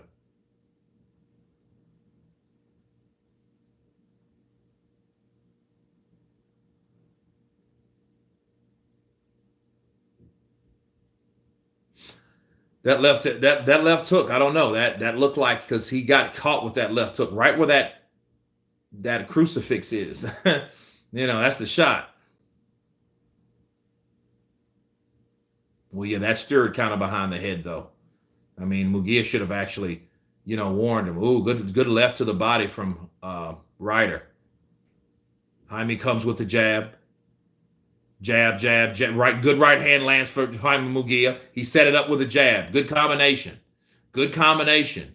Jaime's not a bad boxer because I think Freddie's teaching him like, hey, ooh, right hook to left hook lands. Straight left lands for Ryder.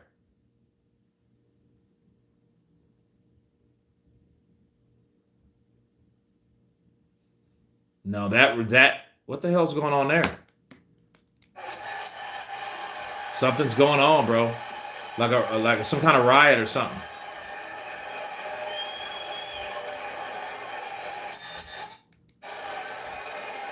Something's going on over there. What happened? Let's see. Something's going on in the crowd. A fight broke out or something. Yeah. Ryder got balls. Yeah, yeah. Ryder gains momentum as the fight goes on. Well, let's see. Normally he does, but something happened. I got round 3 for Ryder, 29-27 in favor of Munguia.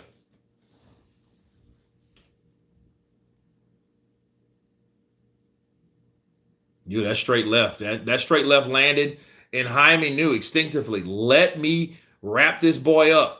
But that left hook right there, bow! Caught him right here. You know what I mean? And then as soon as he did it, Ryder went down. Two drunkies fighting. Yeah, that sounds about right. Man, it's nothing like a live fight. I don't care what you say, bro. There's nothing like a live fight. You know what I mean? Oh, good 1-2. Oh, another overhand. Oh, good left uppercut from Ryder. Jab from Munguia lands.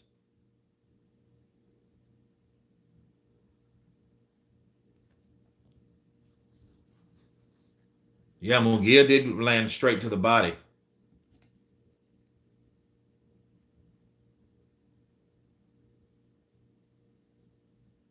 Good right hand from Munguia.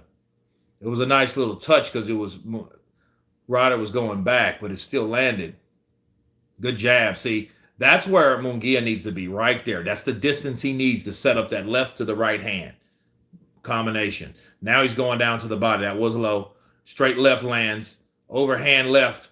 See, Munguia knows. Wrap his ass up because as soon... Oh, elbow. Oh, he missed that elbow. That referee missed that elbow by Munguia. Munguia grabbed his ass and he gave him that sharp part of the elbow. Good right hook counter by Ryder. Left uppercut on the inside. Oh, good straight left from Ryder.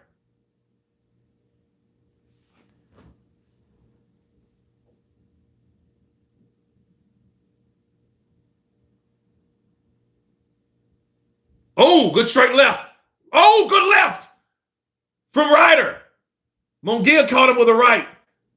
Ryder comes off the ropes and catches him with a good left. Oh, good straight. Oh, good right uppercut from Ryder. Oh, good jab from Ryder.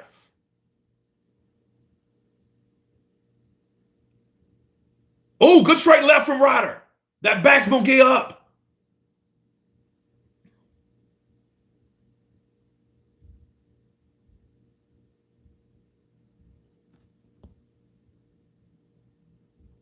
I mean, he got caught with a straight left, bro. And then Ryder does what he does when he gets on the inside and he does that straight and that left uppercut, that right, and he kind of steps again and he does another left uppercut and another overhand right hand, another right hook, and all that stuff. He's good at that, and he kind of just chips away with you. You know what I mean? He'll open up a can of small whip ass here and there. That's what he does.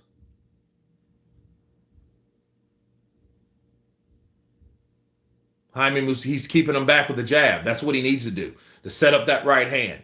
You know, I think he should work more on the body of Ryder because, see, Ryder now he's got the pound of flesh of that right hand. He knows, okay, I know what he does. He's pretty simple, no special effects.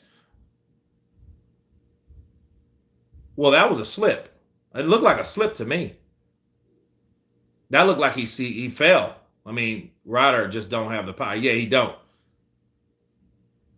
You know what I mean? But he that was more like a slip. Let me see that because I didn't see a punch land. I just seen Ryder slip. I don't know if it was maybe the Ryder loses his balance in the knockdown and score. That's what happened. I don't know. Let's see.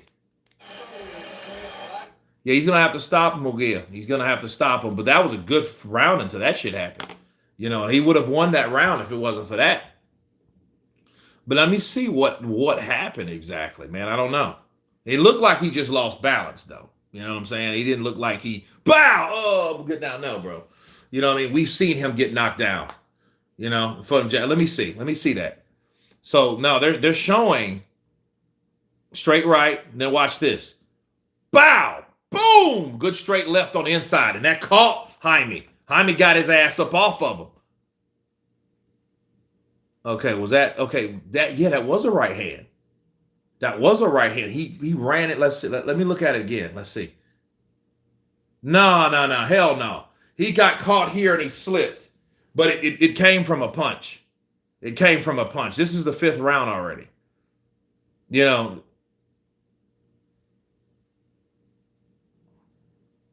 No, that was more. But he caught him and he slipped. He caught him in the chest and he slipped down.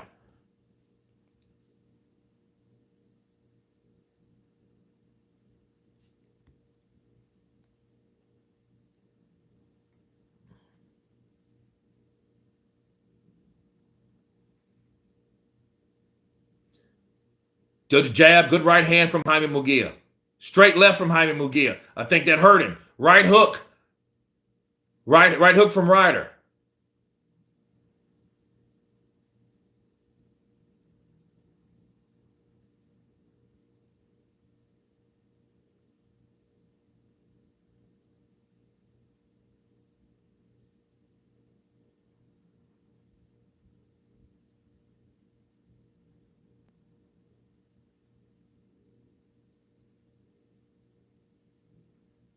Oh, good right hand from Jaime. Oh, good left to the body.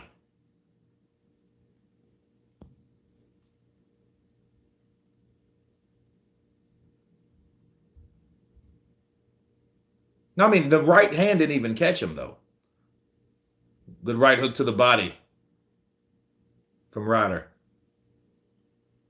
Right hook from Ryder. Because he has to understand. Ryder's trying to come off. See, good right hook coming off the ropes.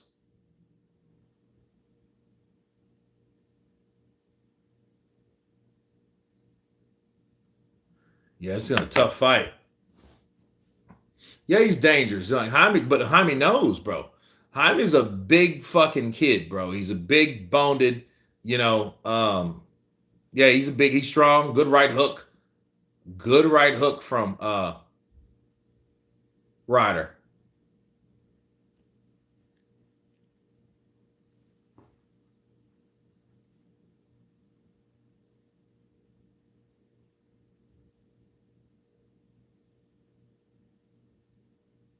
Oh, good right hand. That hurt him. Jaime caught his ass. Set it up with the jab.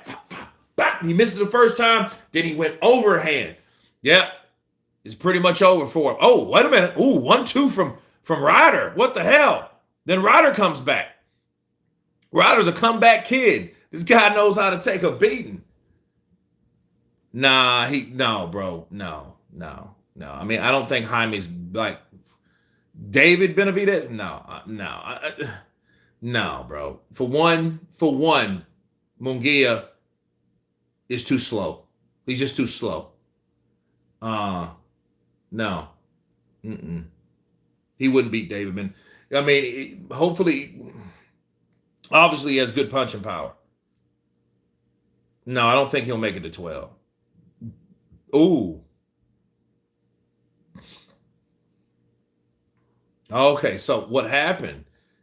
Boom, that overhand right. And he missed with his right hook. Damn, he took that punch like a G.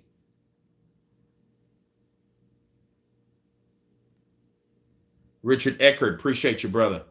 Yeah, man, this is a tough fight. Look at Freddie Roach is like, hey, yeah, he's underrated, man, but I don't know. Munguia is not that slow. Yeah, I agree. He would lose to Benavidez, but the fight would still be fun. He's just like he's a regular guy, though. I mean, he's good fundamentals. He likes to mix it up on the inside. He's courageous. He doesn't have any mental ticks as far as like his tendency to, he's not apprehensive. He hasn't been in a fight that makes him, doubt himself yet. You know what I mean? Because some people are just not the same, when they get into fights like that.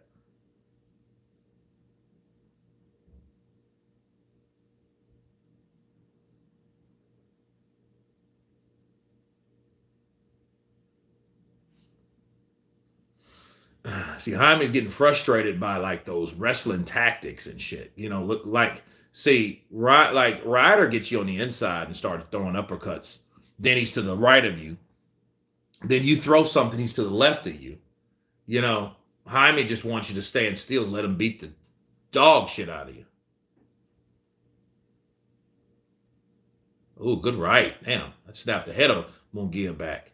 Another good right. So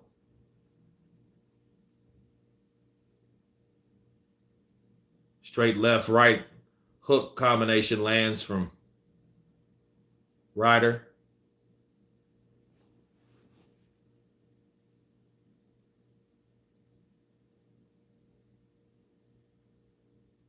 Oh, good straight, good 1-2 from Ryder.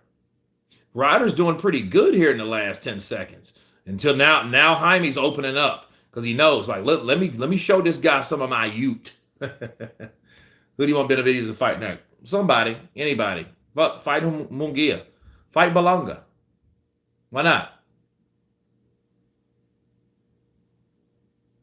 I want to see Belonga versus Munguia. Why not? I don't know about David, though. I think David should, he should go to 175 and wait for the winner out of Bivol and Beterbiev.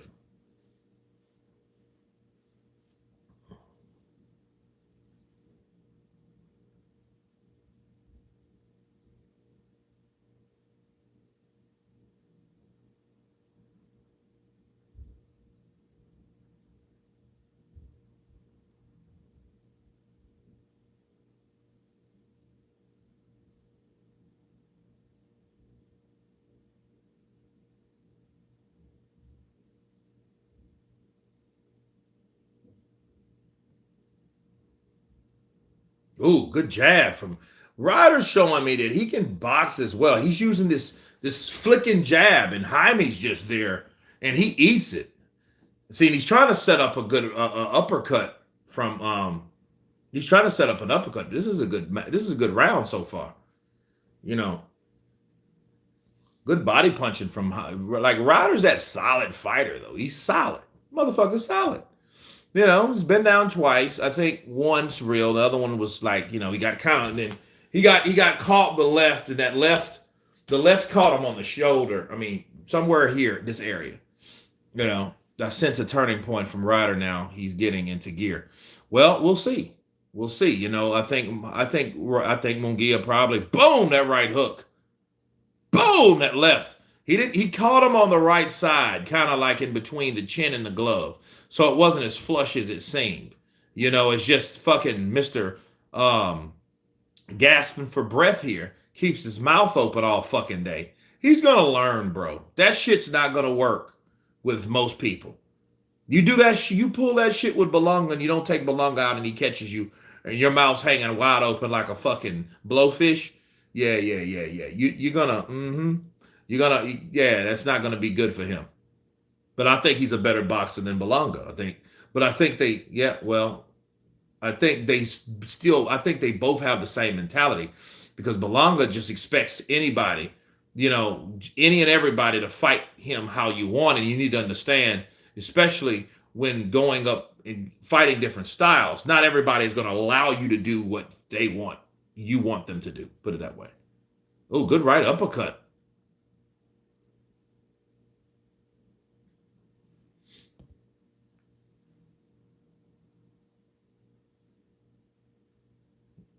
Oh, good hook. And then see, look.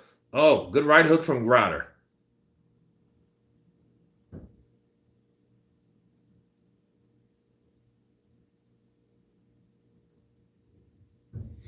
Ryder throws these little sharp ass, these little sharp right hooks in the inside. Now understand they ain't like Better Biev's though. Better Biev will throw these shots and he'll be in your ass, bro, pretty soon. Mouth wide the fuck open. Fucking Mugia.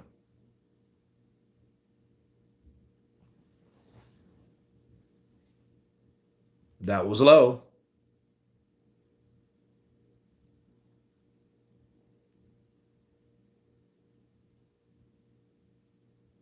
Well, the thing is, shits like that. Good straight right to the body from Mugia.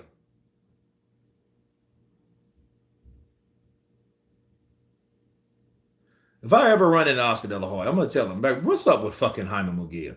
Dude, can you tell him to close his fucking mouth, please? He's gonna get his jaw broken. He's gonna be another Victor Ortiz. He the one that put Josecito Lopez on the map. Josecito Lopez, stopped his damn freight train because he broke his jaw. My jaw's broken. Yeah, that's what happens when you fucking walk around with your mouth open, throwing punches at the same time. I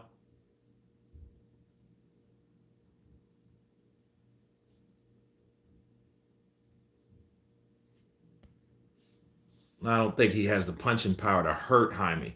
Jaime's a tough guy. I think you got to wear him down. You know what I mean? Just, that's what I think. I think you just got to wear him down. I don't think he's that kind of dude. He ain't, look, he just caught him with a straight left and overhand right. He will get those here and there. They're just not as devastating as these shots.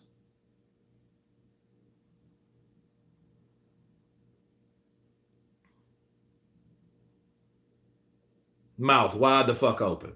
Berlanga is Canelo's best fight right now. But he will say his resume doesn't line up. So whose record does? I don't know what Canelo's standard is himself, JCC. I don't know, bro. Love Canelo and Berlanga, but yeah, okay. The only way Ryder can win is knockout, and that's impossible. Yeah, Canelo's talking that shit, I don't know, man. I don't really know what to say about that dude. Canelo, he needs to retire. Just retire. Could retire and build gas stations. That's what I say.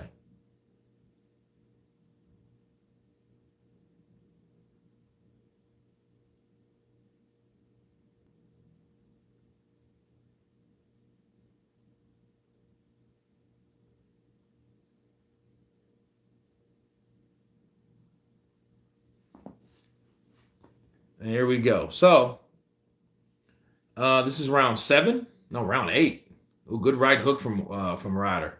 Yeah, this is gonna go 12 rounds. I don't see Munguia unless Munguia hurts him, and because he's not gonna he's been in there with some solid fighters though. So Munguia's getting Deverenchenko to John Ryder. Good fights, bro. Good experience for Jaime as well.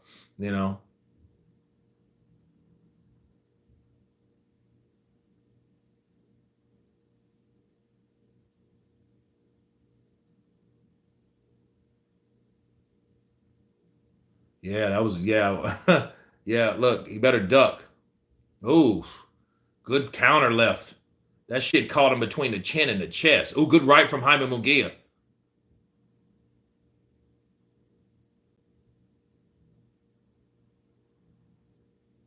See, Munguia's like he's swinging for the fences with these shots. And then what's gonna happen with him? He's gonna get in there. He's gonna get in there with a guy that's not gonna fall for that shit. And Ryder's really not. He's staying composed. See, Munguia he just got caught with a right hook and another right hook. And see, what Munguia has to understand, like that fucking aggressive bullshit you're doing, if you're not landing, you're just wasting you're just spinning your wheel. See, now it's Ryder's turn. He came full force. Bow, bow, bow, bow, bow, bow. Because he's getting frustrated. Because now he's wondering, like, okay, what's keeping this fucking old bastard up? You know, good right hook from Munguia on the inside. But he's getting frustrated because he's like, look, I've dropped him. You know what I mean? But I can't stop him. So what's the deal? He's caught me with good shots. He's frustrated me with this in-house tactic shit. So what's happening? So this is what it is.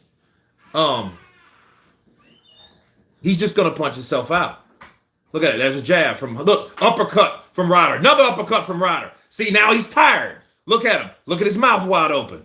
Look at him. Same shit. Same shit. Look at there. Inside shots.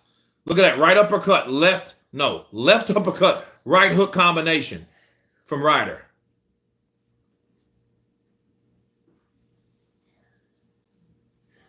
Another right hook. Straight left. Straight left goes. Here we go. Here we go.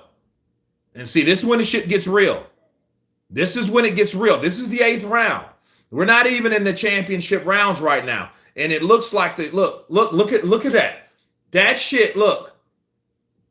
Yeah, what are you doing? See, Jaime, that shit he's doing?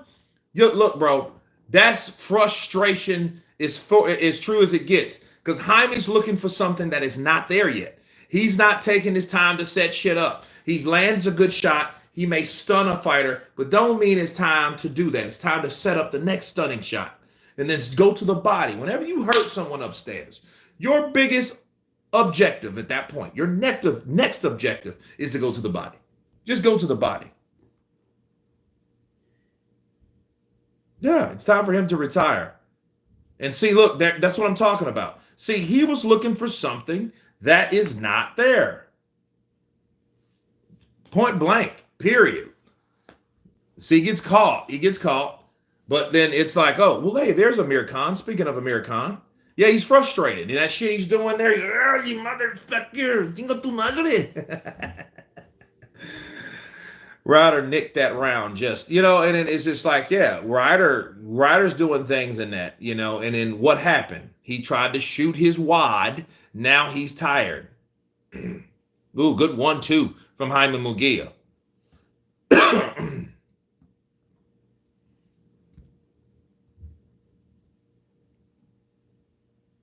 Ooh, good left to the body. Ooh, good straight left. Did that hurt Munguia? That might have hurt him. Oh, down he goes again.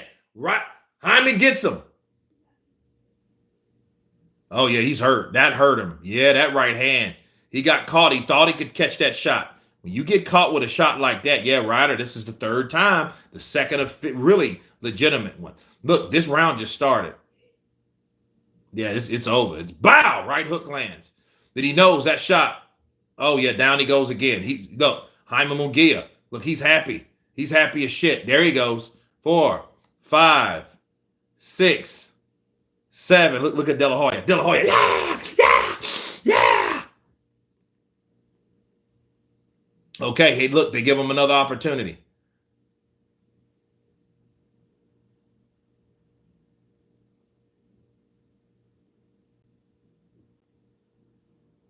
Ryder's still up. Oh, he hits him with a right hand.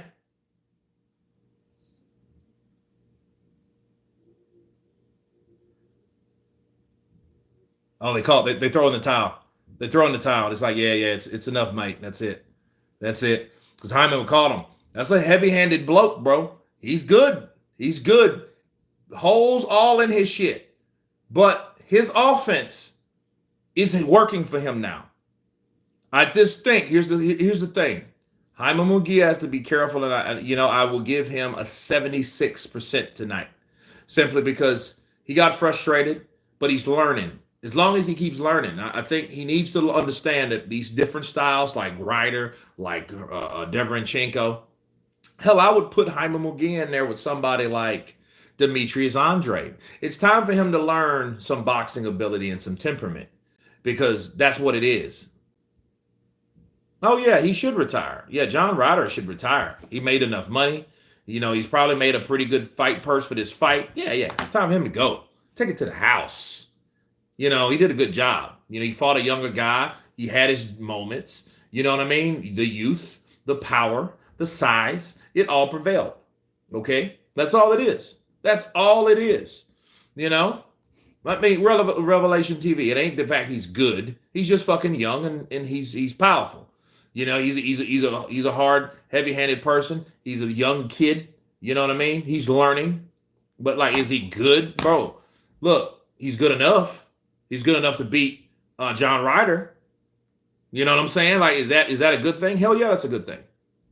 You know, now it's a guy with 7 losses. Understand? But 6 motherfuckers then beat him before Jaime got to him. Okay, you know. So yeah, absolutely. You know, I mean, the guy won tonight. The better man won tonight. The younger man won tonight. The champion won tonight, or whatever. Right? And see, he caught that right. Boom! Right there. There you go. That threw his equilibrium off. It caught him here. He caught him there. Yeah, that was a wrap. And he couldn't get his legs up under him. Yep, that was it. There's a second knockdown. He knew he got him. He knew he got him. Yep. And, you know, and look, Ryder's waiting for that. He's waiting for that opening. But yeah, it was a good stoppage, though. It was a good stoppage. You know what I mean? And I'm glad that the ref allowed the corner to stop it. You know, instead of just coming in there trying to be a hero. It's too many of these referees that are in there trying to be hero. But Jaime Munguia did his damn thing, man. Good for him. Good for him, man. You know, let's see him fight Benavidez. I want to see him fight Demetrius Andrade. I don't think he's ready for David. But if David needs a fight, hey, that fight's there. I think Belonga would be good. You know what I mean? Okay, Amir Khan was there supporting John Ryder. Brits in the building.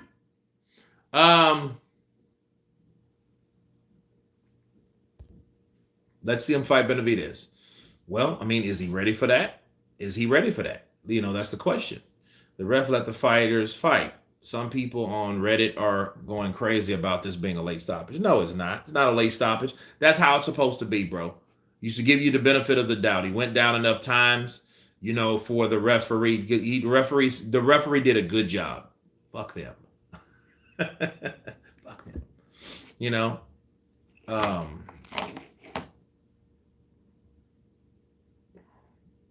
But no, it was a good fight. Good action-packed fight. Munguia, one thing Munguia is going to give you is action. You know what I'm saying? Look at that right hand.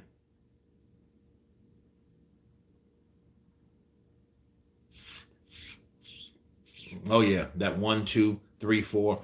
Boom, boom, boom, boom. You know? Yeah, bro, I got my fights for free. I know it's the body shot done it. Well, no, it's that right hand to the temple done it. That you could tell it was a delayed hit. When he caught him, he was like, oh. You know, his eyes changed. Yeah, man, Munguia's bringing that fire. I remember when Munguia stopped Saddam Ali. And I was like, oh, my God, who is this? Who is this kid? You know what I mean? Where Jaime Munguia come from? And Saddam Ali was supposed to be the reigning and defending guy. I think it was from the WBO, I believe. So, yeah. Yeah, Munguia's kicking ass. You know.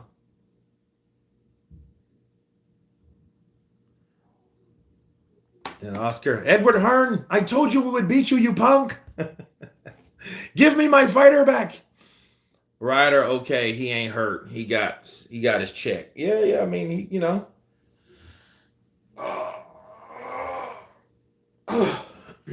Man, it was a good night of fighting, though, man. You know, I mean, I enjoyed it. You know what I mean? We had a nice crowd. I thank you guys for coming in. You know, you guys make it what it is. You know, the fight does the rest. And I try to do my part. You know what I mean? No complaints either from Ryder. Ryder did what he's supposed to do. You know, understand, you know, Ryder is that like at this point, like a gatekeeper. You know, he's that guy. You know, he's that dude. Yeah, he's ready. Let's see here. There are wins and there are statements, and that felt like a statement to us sitting ringside. How did it feel to you. Yeah, well, Jaime would learn, Me preparé para esto. Trabajé fuerte. Sé que no mucha I'm very happy. I got ready for this. I know that I worked really, really hard for this. Sé que mucha gente no confió en mí, por eso me preparé fuerte. Y aquí están los resultados. Muchas gracias a todos. Y aquí estamos en la 168 listos. I know a lot of people didn't believe in me, but this is the result of hard work. We're ready for 168. You said you wanted to fight a more controlled fight this time than you did last time. Did we see that tonight? Sí, así es. Quería hacer una pelea más controlada. La vez pasada salí solo a rifarme, a tirar golpes. Pero la verdad me di cuenta que tengo que manejar más mis tiempos arriba del ring. Y la verdad creo que Ryder es un gran peleador. Le aprendí mucho y vamos a seguir avanzando. You are correct. Cool. Last time I was just throwing punches like crazy, but this time my timing was better. My timing was perfect. Ryder was a great fighter, but we're ready to keep on going. You're watching some of the knockdowns here. What were you? Yeah, man, it was great. Great live stream. I'm trying to see who he calls out. That's who I want to know. What he says. Era respetable, por eso tenía bastante cuidado. Iba cabeza en duro, no la mano. Pero la verdad, me siento muy feliz de haber obtenido esta victoria por la vía del knockout. Estaba dedicada para toda mi gente, para México. He was a tough fighter. He is a tough fighter. He's a tough fighter. He's a hard-headed fighter. My head actually hurts because I punched him so much in the head. But I'm ready. This fight was for my people of all of Mexico. You had fought at 168 before, but now that you are a full-fledged super middleweight, how did you feel in the ring? Anteriormente en 168, pero ahora que ya eres un 168 completo, ¿cómo te sientes? No, la verdad me siento muy bien, me siento motivado. Voy a seguir trabajando para la siguiente pelea. Sé mejor que esta y cada vez voy a ser mejor. I feel great. I'm motivated for the next fight. It's going to be No. better than this one, and every time I'm going to be better every time. All right, so the next fight is going to be bigger than this one. What do you want the next fight to be? Pues no sé, no lo sé aún. No hay nada sobre la mesa, pero queremos lo mejor en las 168 libras. Vamos a ser campeones del mundo. We don't know yet. There's nothing on the table. Come on, yet, bro. but Lo de ahora? Oh, fuck that. We are going to be world champions. Well, the best of the best at 168 also has all the belts at 168. Do you feel you earned a shot at Canelo Alvarez tonight? Cuéntame. La verdad, sería una gran pelea entre mexicanos y si nos da la oportunidad, Canelo, sería un honor compartir el ring con él. Okay. Among Mexicans, and if Canelo gives us the chance, it will be an honor to be in the same ring as him. Congratulations, Jaime. Muchas gracias. Y esta pelea en especial se la dedico a una persona que está aquí abajo, que acaba de nacer hace 3 meses, mi hijo Jaime Munguía. Gracias. I want to dedicate this fight to a very special person. 3 months ago, my son was born. 3 meses. This one was for you. Thank you, guys. Well, there you go. And yeah, he like Jaime Munguia is doing the, he doesn't talk a lot of shit. He throws a lot of punches.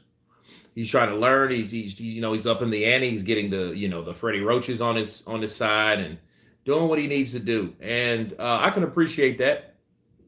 I think everyone talks about Canelo. I think they should have asked about David Benavidez more, but I think those questions were specifically asked for Jaime Munguia, to Jaime Munguia, simply because of what Oscar De La Hoya wanted. Because Oscar wants to bring Canelo back into the equation, since I don't know what I guess he's fighting Jamal Charlo. And I'm like, okay, whoop 2 Charlo brothers, you whoop 2 Smith brothers. Okay, cool, whatever. But then, guys like Jaime Munguia, guys like David Benavidez, guys like Edgar Balanga, those guys need to really make their own, and I think they can help each other build their own legacy. Canelo's done his shit because Canelo comes from a totally different weight class. Okay. Big J. Claro que sí. Yo hablo español todo 100%. Good shit, Kurt. Reminds me of the days of General Sterling Price. General Sterling Price. Get the fuck out of here. Ha ha. Yes. Kobo. Who the hell is this? Kobo's Revenge. Or is that Kobo's Revenge? Good shit, Kurt. Reminds me of the good old days of General Sterling Price. I'm like, what the fuck? Yeah, Southgate. Yeah, man. Southgate was man. We watched boxing from Southgate to Shady Grove to what the Davis's house. What we had, like Billy had those big ass fights. Yeah. Salceda. Well, Ramon. I think this is Ramon. Santiago's. Yeah. Santiago's. Yeah. Yeah, man. We had some good fights over there. They had some good fights on. Man, that brought me back. Who's ever fights Canelo, they gonna get that $7 million check at least. Well, man, I'm gonna tell you. Muchos años pasado te hablaste de ti. Man, it's been a long time, man. But yeah, man, it like Jaime Munguia. I think Jaime Munguia. Like everybody wants Canelo, and everybody's gonna want Canelo. I think the person that should fight Canelo is David Benavidez, since he's the mandatory. But then, to be fair, if you got all the belts, that means you need to be like Alexander Usyk. You need to be like Anthony Joshua attempted to do. You need to be like anyone that had all the titles. You need to fight your mandatories. That's it. Fight the fucking mandatories. If you don't fight your mandatories, you can't call yourself that champion. Simple. That's how it's supposed to go. The IBF will strip you. The WBC will let you. You know, and the WBA and the WBO, I don't know what the hell they're doing. But for Canelo, just I do what I want. Fuck that. I think either you're gonna relinquish the belts, let them go. You're fighting Charlo. You're fighting you're fighting these guys. And Jamal is a bigger and he's a different task. He's a different type of fighter. You know what I mean? Jamal just came for a check. But I think if anything, man, I think Edgar Berlanga, Jaime Munguia, they could be like Canelo and Triple G was. Marco Antonio Barrera, Eric Morales was. Like, I think that should happen. I think that could happen. You know? So, it is what it is. But come out, Canelo, you big tosser, coward, fight me. Julian Falcon was hoping to hear Ryder talk. I don't know. He might have left. We'll probably see some on Sky Sports. You know, probably tomorrow, which is the day. So probably in the morning in the UK. Bars. Okay, good night. Got to get ready for the 49ers versus Detroit. Mike Pedroza in the building. Man, I see you guys. See you later. Nah, man, Canelo got it on lock, bro. Yeah. But then, like, I don't think that's warranted. I think at this point, especially when you're reigning and defending, some people just get undisputed and then say, fuck them. They relinquish all the belts back. So like, hey, I fight for all these years and all these challenges. And then I get the undisputed and then I just let it go. You know, Canelo is the lottery ticket. Yeah, he's the lottery ticket. AJ's the lottery ticket. You know, so a lot of these fighters. So without AJ and Canelo, man, what do you really have when it comes to fights? You know, so I mean, I couldn't understand everyone's trying to get that check, but at the end of the day, I think, man, I think people should make their own legacy. I really do. Mark my words. I will fight Canelo. I will get my ass kicked, and I will get my $7 million. Well, I would fight AJ for $7 million. Man, I would love to fight Anthony Joshua for $7 million. That's who I want. I don't want Wilder. Wilder don't have no money. He ain't got that. You know, Al Heyman can't, you know what I mean? All that shit's going to do. If you fight Wilder, you're going to fight him on pay-per-view. You know what I mean? In the States, most people steal the shit because Americans got smart. They're like, no, what we're going to do is I'm not paying $100 to see Deontay Wilder beat Kurt DeVille. What I'm going to do, I'm going to get a fire stick, jailbreaking, and watch Deontay Wilder knock out Kurt DeVille. Hopefully Kurt DeVille catch Deontay Wilder, but but it is what it is. But you won't get that. You might get 500,000. John Ryder is now Derek Chisora, pretty much. Kazman, pretty much. He's the gatekeeper in that division. So if you want any tough competition, tough fight that you possibly can win, if you are the guy to go past that point, it is what it is. You know, um, it looks like he hesitated to say Canelo. Yeah, he had to think about it. You know, he had to think about it. And then, see, here's the thing about Jaime Munguia. Jaime Munguia is a fighter. He's not a promoter. He's not a guy. He's not a self-promoting type guy. He's a dude that does his job. You know what I mean? I just do my job, like Manny Pacquiao. I just do my job. So he's not that dude that like makes shots. He's not a Floyd, Money Mayweather. I move whenever I want to move. I move whenever I want to move. I call the shots. It's either me or Al Heyman. When you think of Al Heyman, you think of Floyd Mayweather. When you think of Floyd Mayweather, you think of Al Heyman. We're one. Wait, Jesus Christ and God? Fuck. This dude's a trip. You know? Cool breeze. Canelo versus Munguia with Benavidez versus Morel on the undercard. Winners face each other. Nah, that ain't gonna work. Because see what Canelo's doing. Canelo is racking cash. He goes to the zone, gets another 20 million. He goes back over to PBC, Al Heyman, now with Amazon attached or whatever. He gets another 40 million. So he's doing that shit. And I mean, you know, do you blame him? Canelo, Beterbiev would be good. Yeah, it would be. I think that would be an instant classic if it happened now. Like, not 2 years from now. Because for one, then Canelo looks like he's lost a step. For two, Beterbiev, who knows if he's going to be that same level in 2 to 3 years. Because if you know anything about any star, you know, guys like that, especially when Oscar De La Hoya had Canelo Alvarez, they did the waiting game. They did the shit with Golovkin. The minute where Cotto beat Sergio Martinez, if you guys can remember that was an upset. This shit happened in like 2013, was it? And he beat him. When he beat him, I'd bet my house on you, Kurt. Damn, don't do that. But honestly, when he did that, he was now the WBC champion. When they asked Cotto, it was like, they said, would you want to fight Gennady Golovkin? Triple G was like, why not? He ain't fight his ass though. You know, no. So listen, no.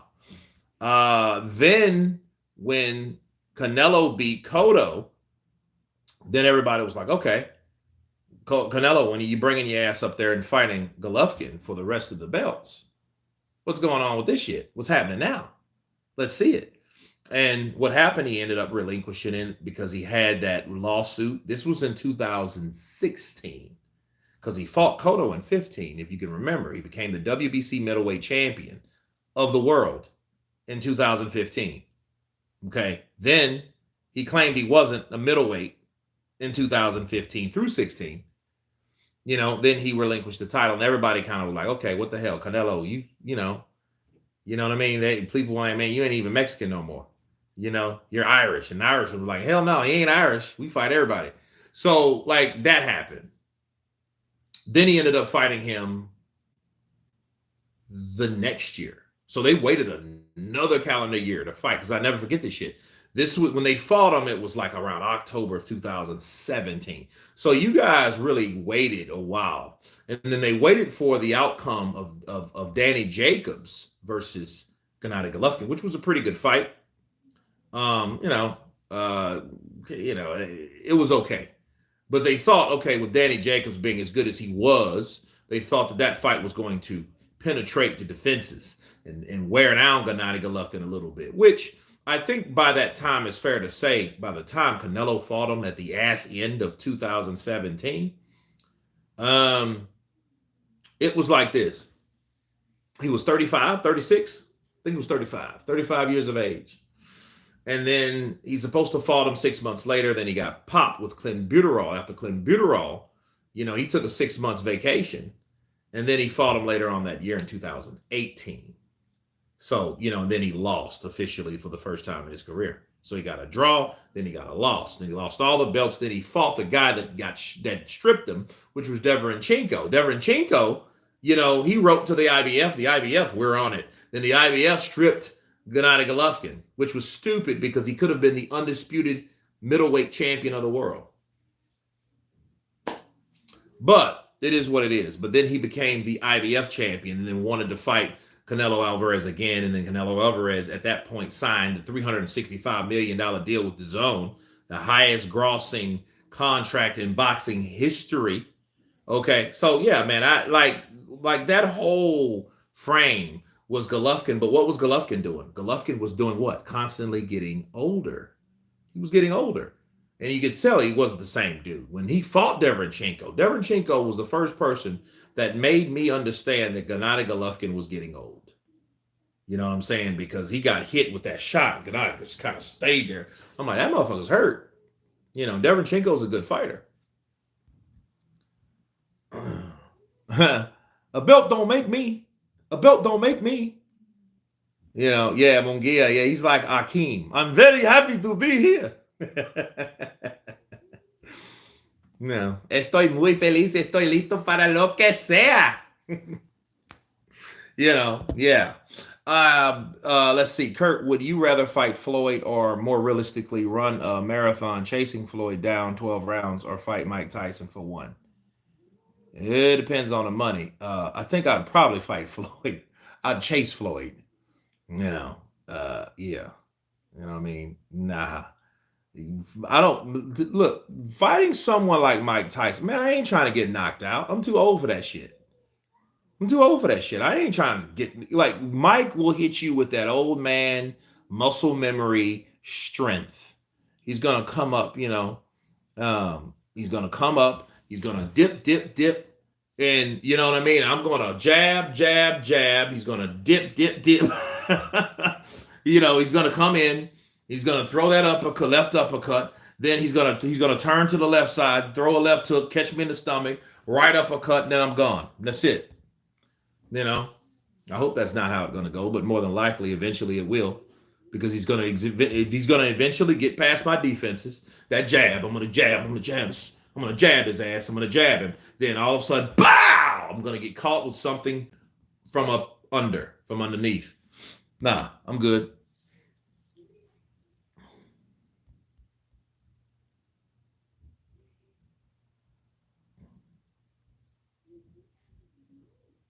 Canelo versus Munguia with Benavidez. Okay, I already got that. The Tyson shuffle. Yeah, Mike Tyson. I don't want to get hit with Mike. I don't want to find out like what a lot of people already know. I don't want to be another Louisianan that gets knocked out by Mike Tyson. You know who the first was? I'm going to tell you who the first was. His name was Clifford the Black Rhino ATN. Clifford the Black Rhino ATN was a hard-hitting ex-convict that turned boxer, and he started boxing in prison. Got out on good behavior, started kicking much ass. He became a household name. He was on ESPN2, Friday Night Fights. That was his platform. Then he moved on to like undercards, like he was on the undercard of David Tua Lennox Lewis when he whooped Lawrence Claybay, another undefeated guy. Then he whooped, Lamont Brewster.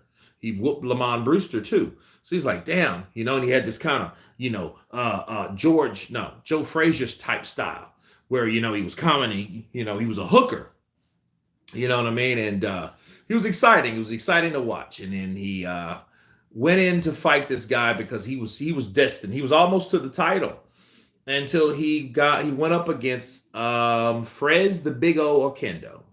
And Frez Oquendo was this Puerto Rican fighter that fought awkward. He threw overhand shots. And to a guy that leans in like he did with his chin tucked in, with the shoulder. No, that's not good for him because he didn't understand how to get the hell out of the way. He didn't understand how to weave. So he would get hit, and a lot of those punches were behind the head. But, of course, the referee is the one that dictates what's what.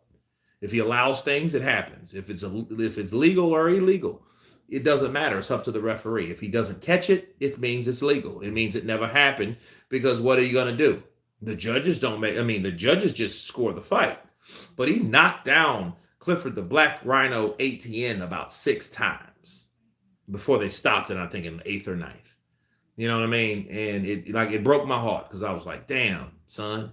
So he gets his bearings back. He fights his way back till he fights Mike Tyson after Mike Tyson got knocked out by Lennox Lewis. Then Mike Tyson goes and knocks him out in like 42 seconds. And after that, he goes and robs someone else at gunpoint. He goes back to prison and he gets like 90 years. That's the story of Clifford, the Black Rhino ATN. So, Kurt, between the two greats, Muhammad Ali and Joe Louis, who was truly the greatest heavyweight of all time? My personal pick is Ali. Ali, it's biased for me and Ali. Understand this, though. Joe Louis did more. And I mean, as far as, I don't mean, listen, Joe Louis had 23 title defenses. Nobody has broke that record yet. Ali didn't do it. Ali got beat. Ali got beat by Norton. Ali got beat by Frazier first time in. Yes, he got stripped over bullshit when it came to the war and the draft and all that other shit that he had no control of. And that's what he fought. A lot of Ali's greatest accomplishments, sure, he had a lot of in-ring accomplishments, but the outside ring shit, the outside, the boxing gym battles were probably just as real. You know what I'm saying? I mean, the civil rights shit was going on, people were getting lynched, killed, and all that stuff. The draft and the war that no one really believed in. They got a bad rap. A lot of soldiers were getting shit on. My father was one of them, needless to say. So he was like, I'm not fighting in their war. They called him a coward. He was this and that. And then it was really, understand, by the time he fought Joe Frazier, which Joe Frazier at the time was the appointed heavyweight champion of the world, Ali was stripped. Okay. Then by the time these guys are going to fight, the whole US of A was divided. So you had like the Muslims over here, then you had the Christians over here, and you had two separate blacks, divisions of people, So yeah, a lot of that was, bro, it was really controversial. Oh, 25 title defenses. Slipping. But then no one has done that since then. Troy Graham, shout out to you. Counterpunch to you, Troy Graham in the building. You guys, please subscribe to Troy Graham Experience. Let's see. There are some great fighters in prison. Yeah, it's so much politics when one has all the belts. Well, the only politics that you need to deal with is the fact of knowing that you have to defend all of them. But it is what it is. With Joe Louis, man, Joe Louis did things also extraordinary. I think Joe got screwed by most of all. I think Joe Louis got screwed by crazy stuff. I'll do my next documentary is going to be on Joe Louis. My new mini movie. I did my first one, Ika Barabucci. I hope you guys enjoyed that. I'll repost it because I don't think a lot of people seen it the way they should have. But yeah, Joe Louis, man, because I think he did it first, or he was before, not first, before. And Jack Johnson, then Joe Louis, then countless others after that, because it wasn't Muhammad Ali III. Muhammad Ali was the guy that stuck out because he was the best of a generation and proved, by profession that he was the best of all time. Rumble, young man, rumble. Marciano, listen. And you know what? I'll say this about Marciano because I don't want to badmouth anybody. I think Rocky Marciano was in a time frame that, like, he was a smaller heavyweight, but he had a good personality. He wasn't a prick. He wasn't a Goomba. He wasn't a Guido. He was a good dude. He was an American. You know what I mean? He respected, Joe Louis. He respected every fighter that he fought. Damn shame what happened to him. But he was that guy that, I think he knew, like, listen, I am only me. I'm not going to fight Ingemar Johansson. I'm not going to fight Floyd Patterson. I'm not going to fight Sonny Liston. I'm not going to fight these new and up-and-coming guys. I'm not going to do that because Joe Louis, it didn't work for him. What makes you think is going to work for me? So that alone makes me understand the mindset of Rocky Marciano and the humbleness he had knowing what he couldn't do. He knew what his boundaries were, where people worship him for his record. Understand, if he would have fought, he would have got his ass whooped like he knew he couldn't. Like he knew, like, hey, look, I'm not going to go against these dudes because I know it's not going to work for me. Yeah. Vladimir Klitschko, I think, had 22, right? Maybe that's who I was thinking about. But yeah, what happened to Rocky Marciano? He died in a plane crash, man. See, back in the 50s, bro, like plane travel wasn't really the thing to do. You know what I mean? It was experimental, and it like everybody didn't do it for the fear of fucking planes crashing. Especially smaller planes, personal, private planes, and they still crash. But it was a time where I think, unfortunately, the pioneers of people that had to make the sacrifice of dying in planes made plane travel safer over time. But the shit still happens. You know what I'm saying? It still happens. A lot of people die in plane crashes, man. It's just crazy. Kurt Canelo versus Jaime Munguia. Sure, why not? Ask Canelo and see what he says. But I think the Foremans, the Fraziers, and the Listons are better wins than the Walcotts, the Smellings, and the Braddocks.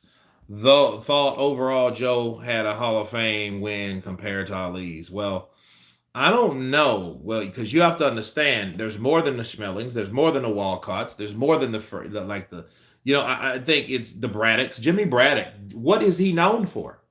Do you guys know what James Braddock is known for, the Cinderella Man? What is he known for? Can anybody tell me? Can anybody tell me what he's known for? Could anybody tell me that?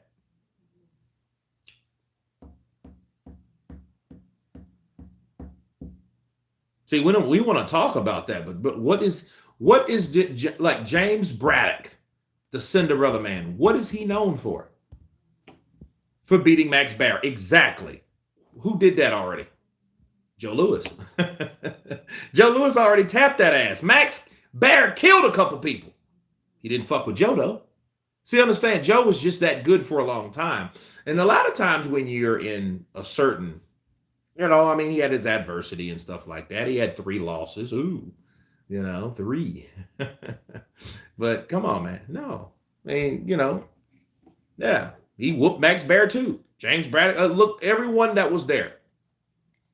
Primo. Whooped Primo, too. So, it is what it is. That's just Joe Louis. Yeah, he whooped him good, though. He sure did. I mean, look, listen. Joe Louis was that dude, and like the way he hit you, he was known for these short uppercuts and hooks. He knew when to retire. Blaine Walker, he did. He knew and he learned. Because when he did fight Joe Louis was old. And I mean, from a time frame of when you got to think about, this ain't now. This ain't 10 or 12 rounds. They weren't fighting like that in championship fights. They were fighting 15 plus. Okay? Then you imagine that, bro. When you imagine the amount of fights that a person had, then you have to come back to that shit. Then you fight a young, hungry dog in Marciano. Yeah, he might be a little sloppy and small, but he had a heart of iron, and you know what I mean? He had a punch from out of space some damn where. He could punch. Yeah, he was Jethro. Yeah, that dumb, goofy bastard from the Beverly Hillbillies. Yeah. He didn't want his son nowhere near the boxing ring. Yeah, I remember that. Max Baer. Yeah.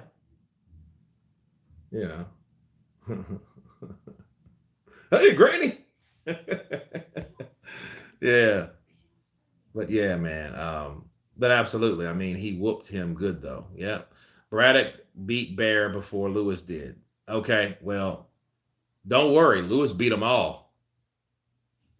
He beat them all. So, what I mean? He beat them all.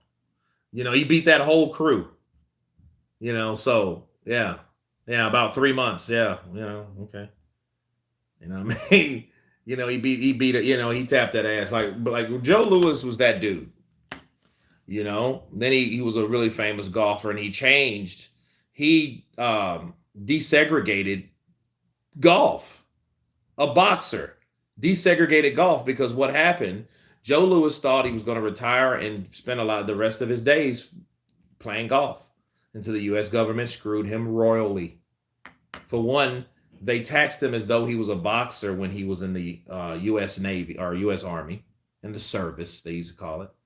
And they and then his manager was a crook because every fight that he got for the rest of his career, 20% of it went to Max Schmeling. If you guys didn't know that. Yeah. Yeah, that 6-inch left. They fought with 16-ounce gloves in Joe Louis's era. Joe Louis did a number on a lot of people. No good deed goes unpunished. Yeah. I hear you. You know, Max Schmeling was one of the original shit-talking showmen of boxing, ladies, man. Ladies, man. Yeah, he was. CP got a prediction for AJ versus Ngannou fight. Not right now. You gotta have to wait for the breakdown. And on that note, I am getting out of here, guys. 4 hours and counting. It's been real. You guys know the deal. Bars. God bless you all. Happy Sunday. And everyone has been counterpunched. Peace.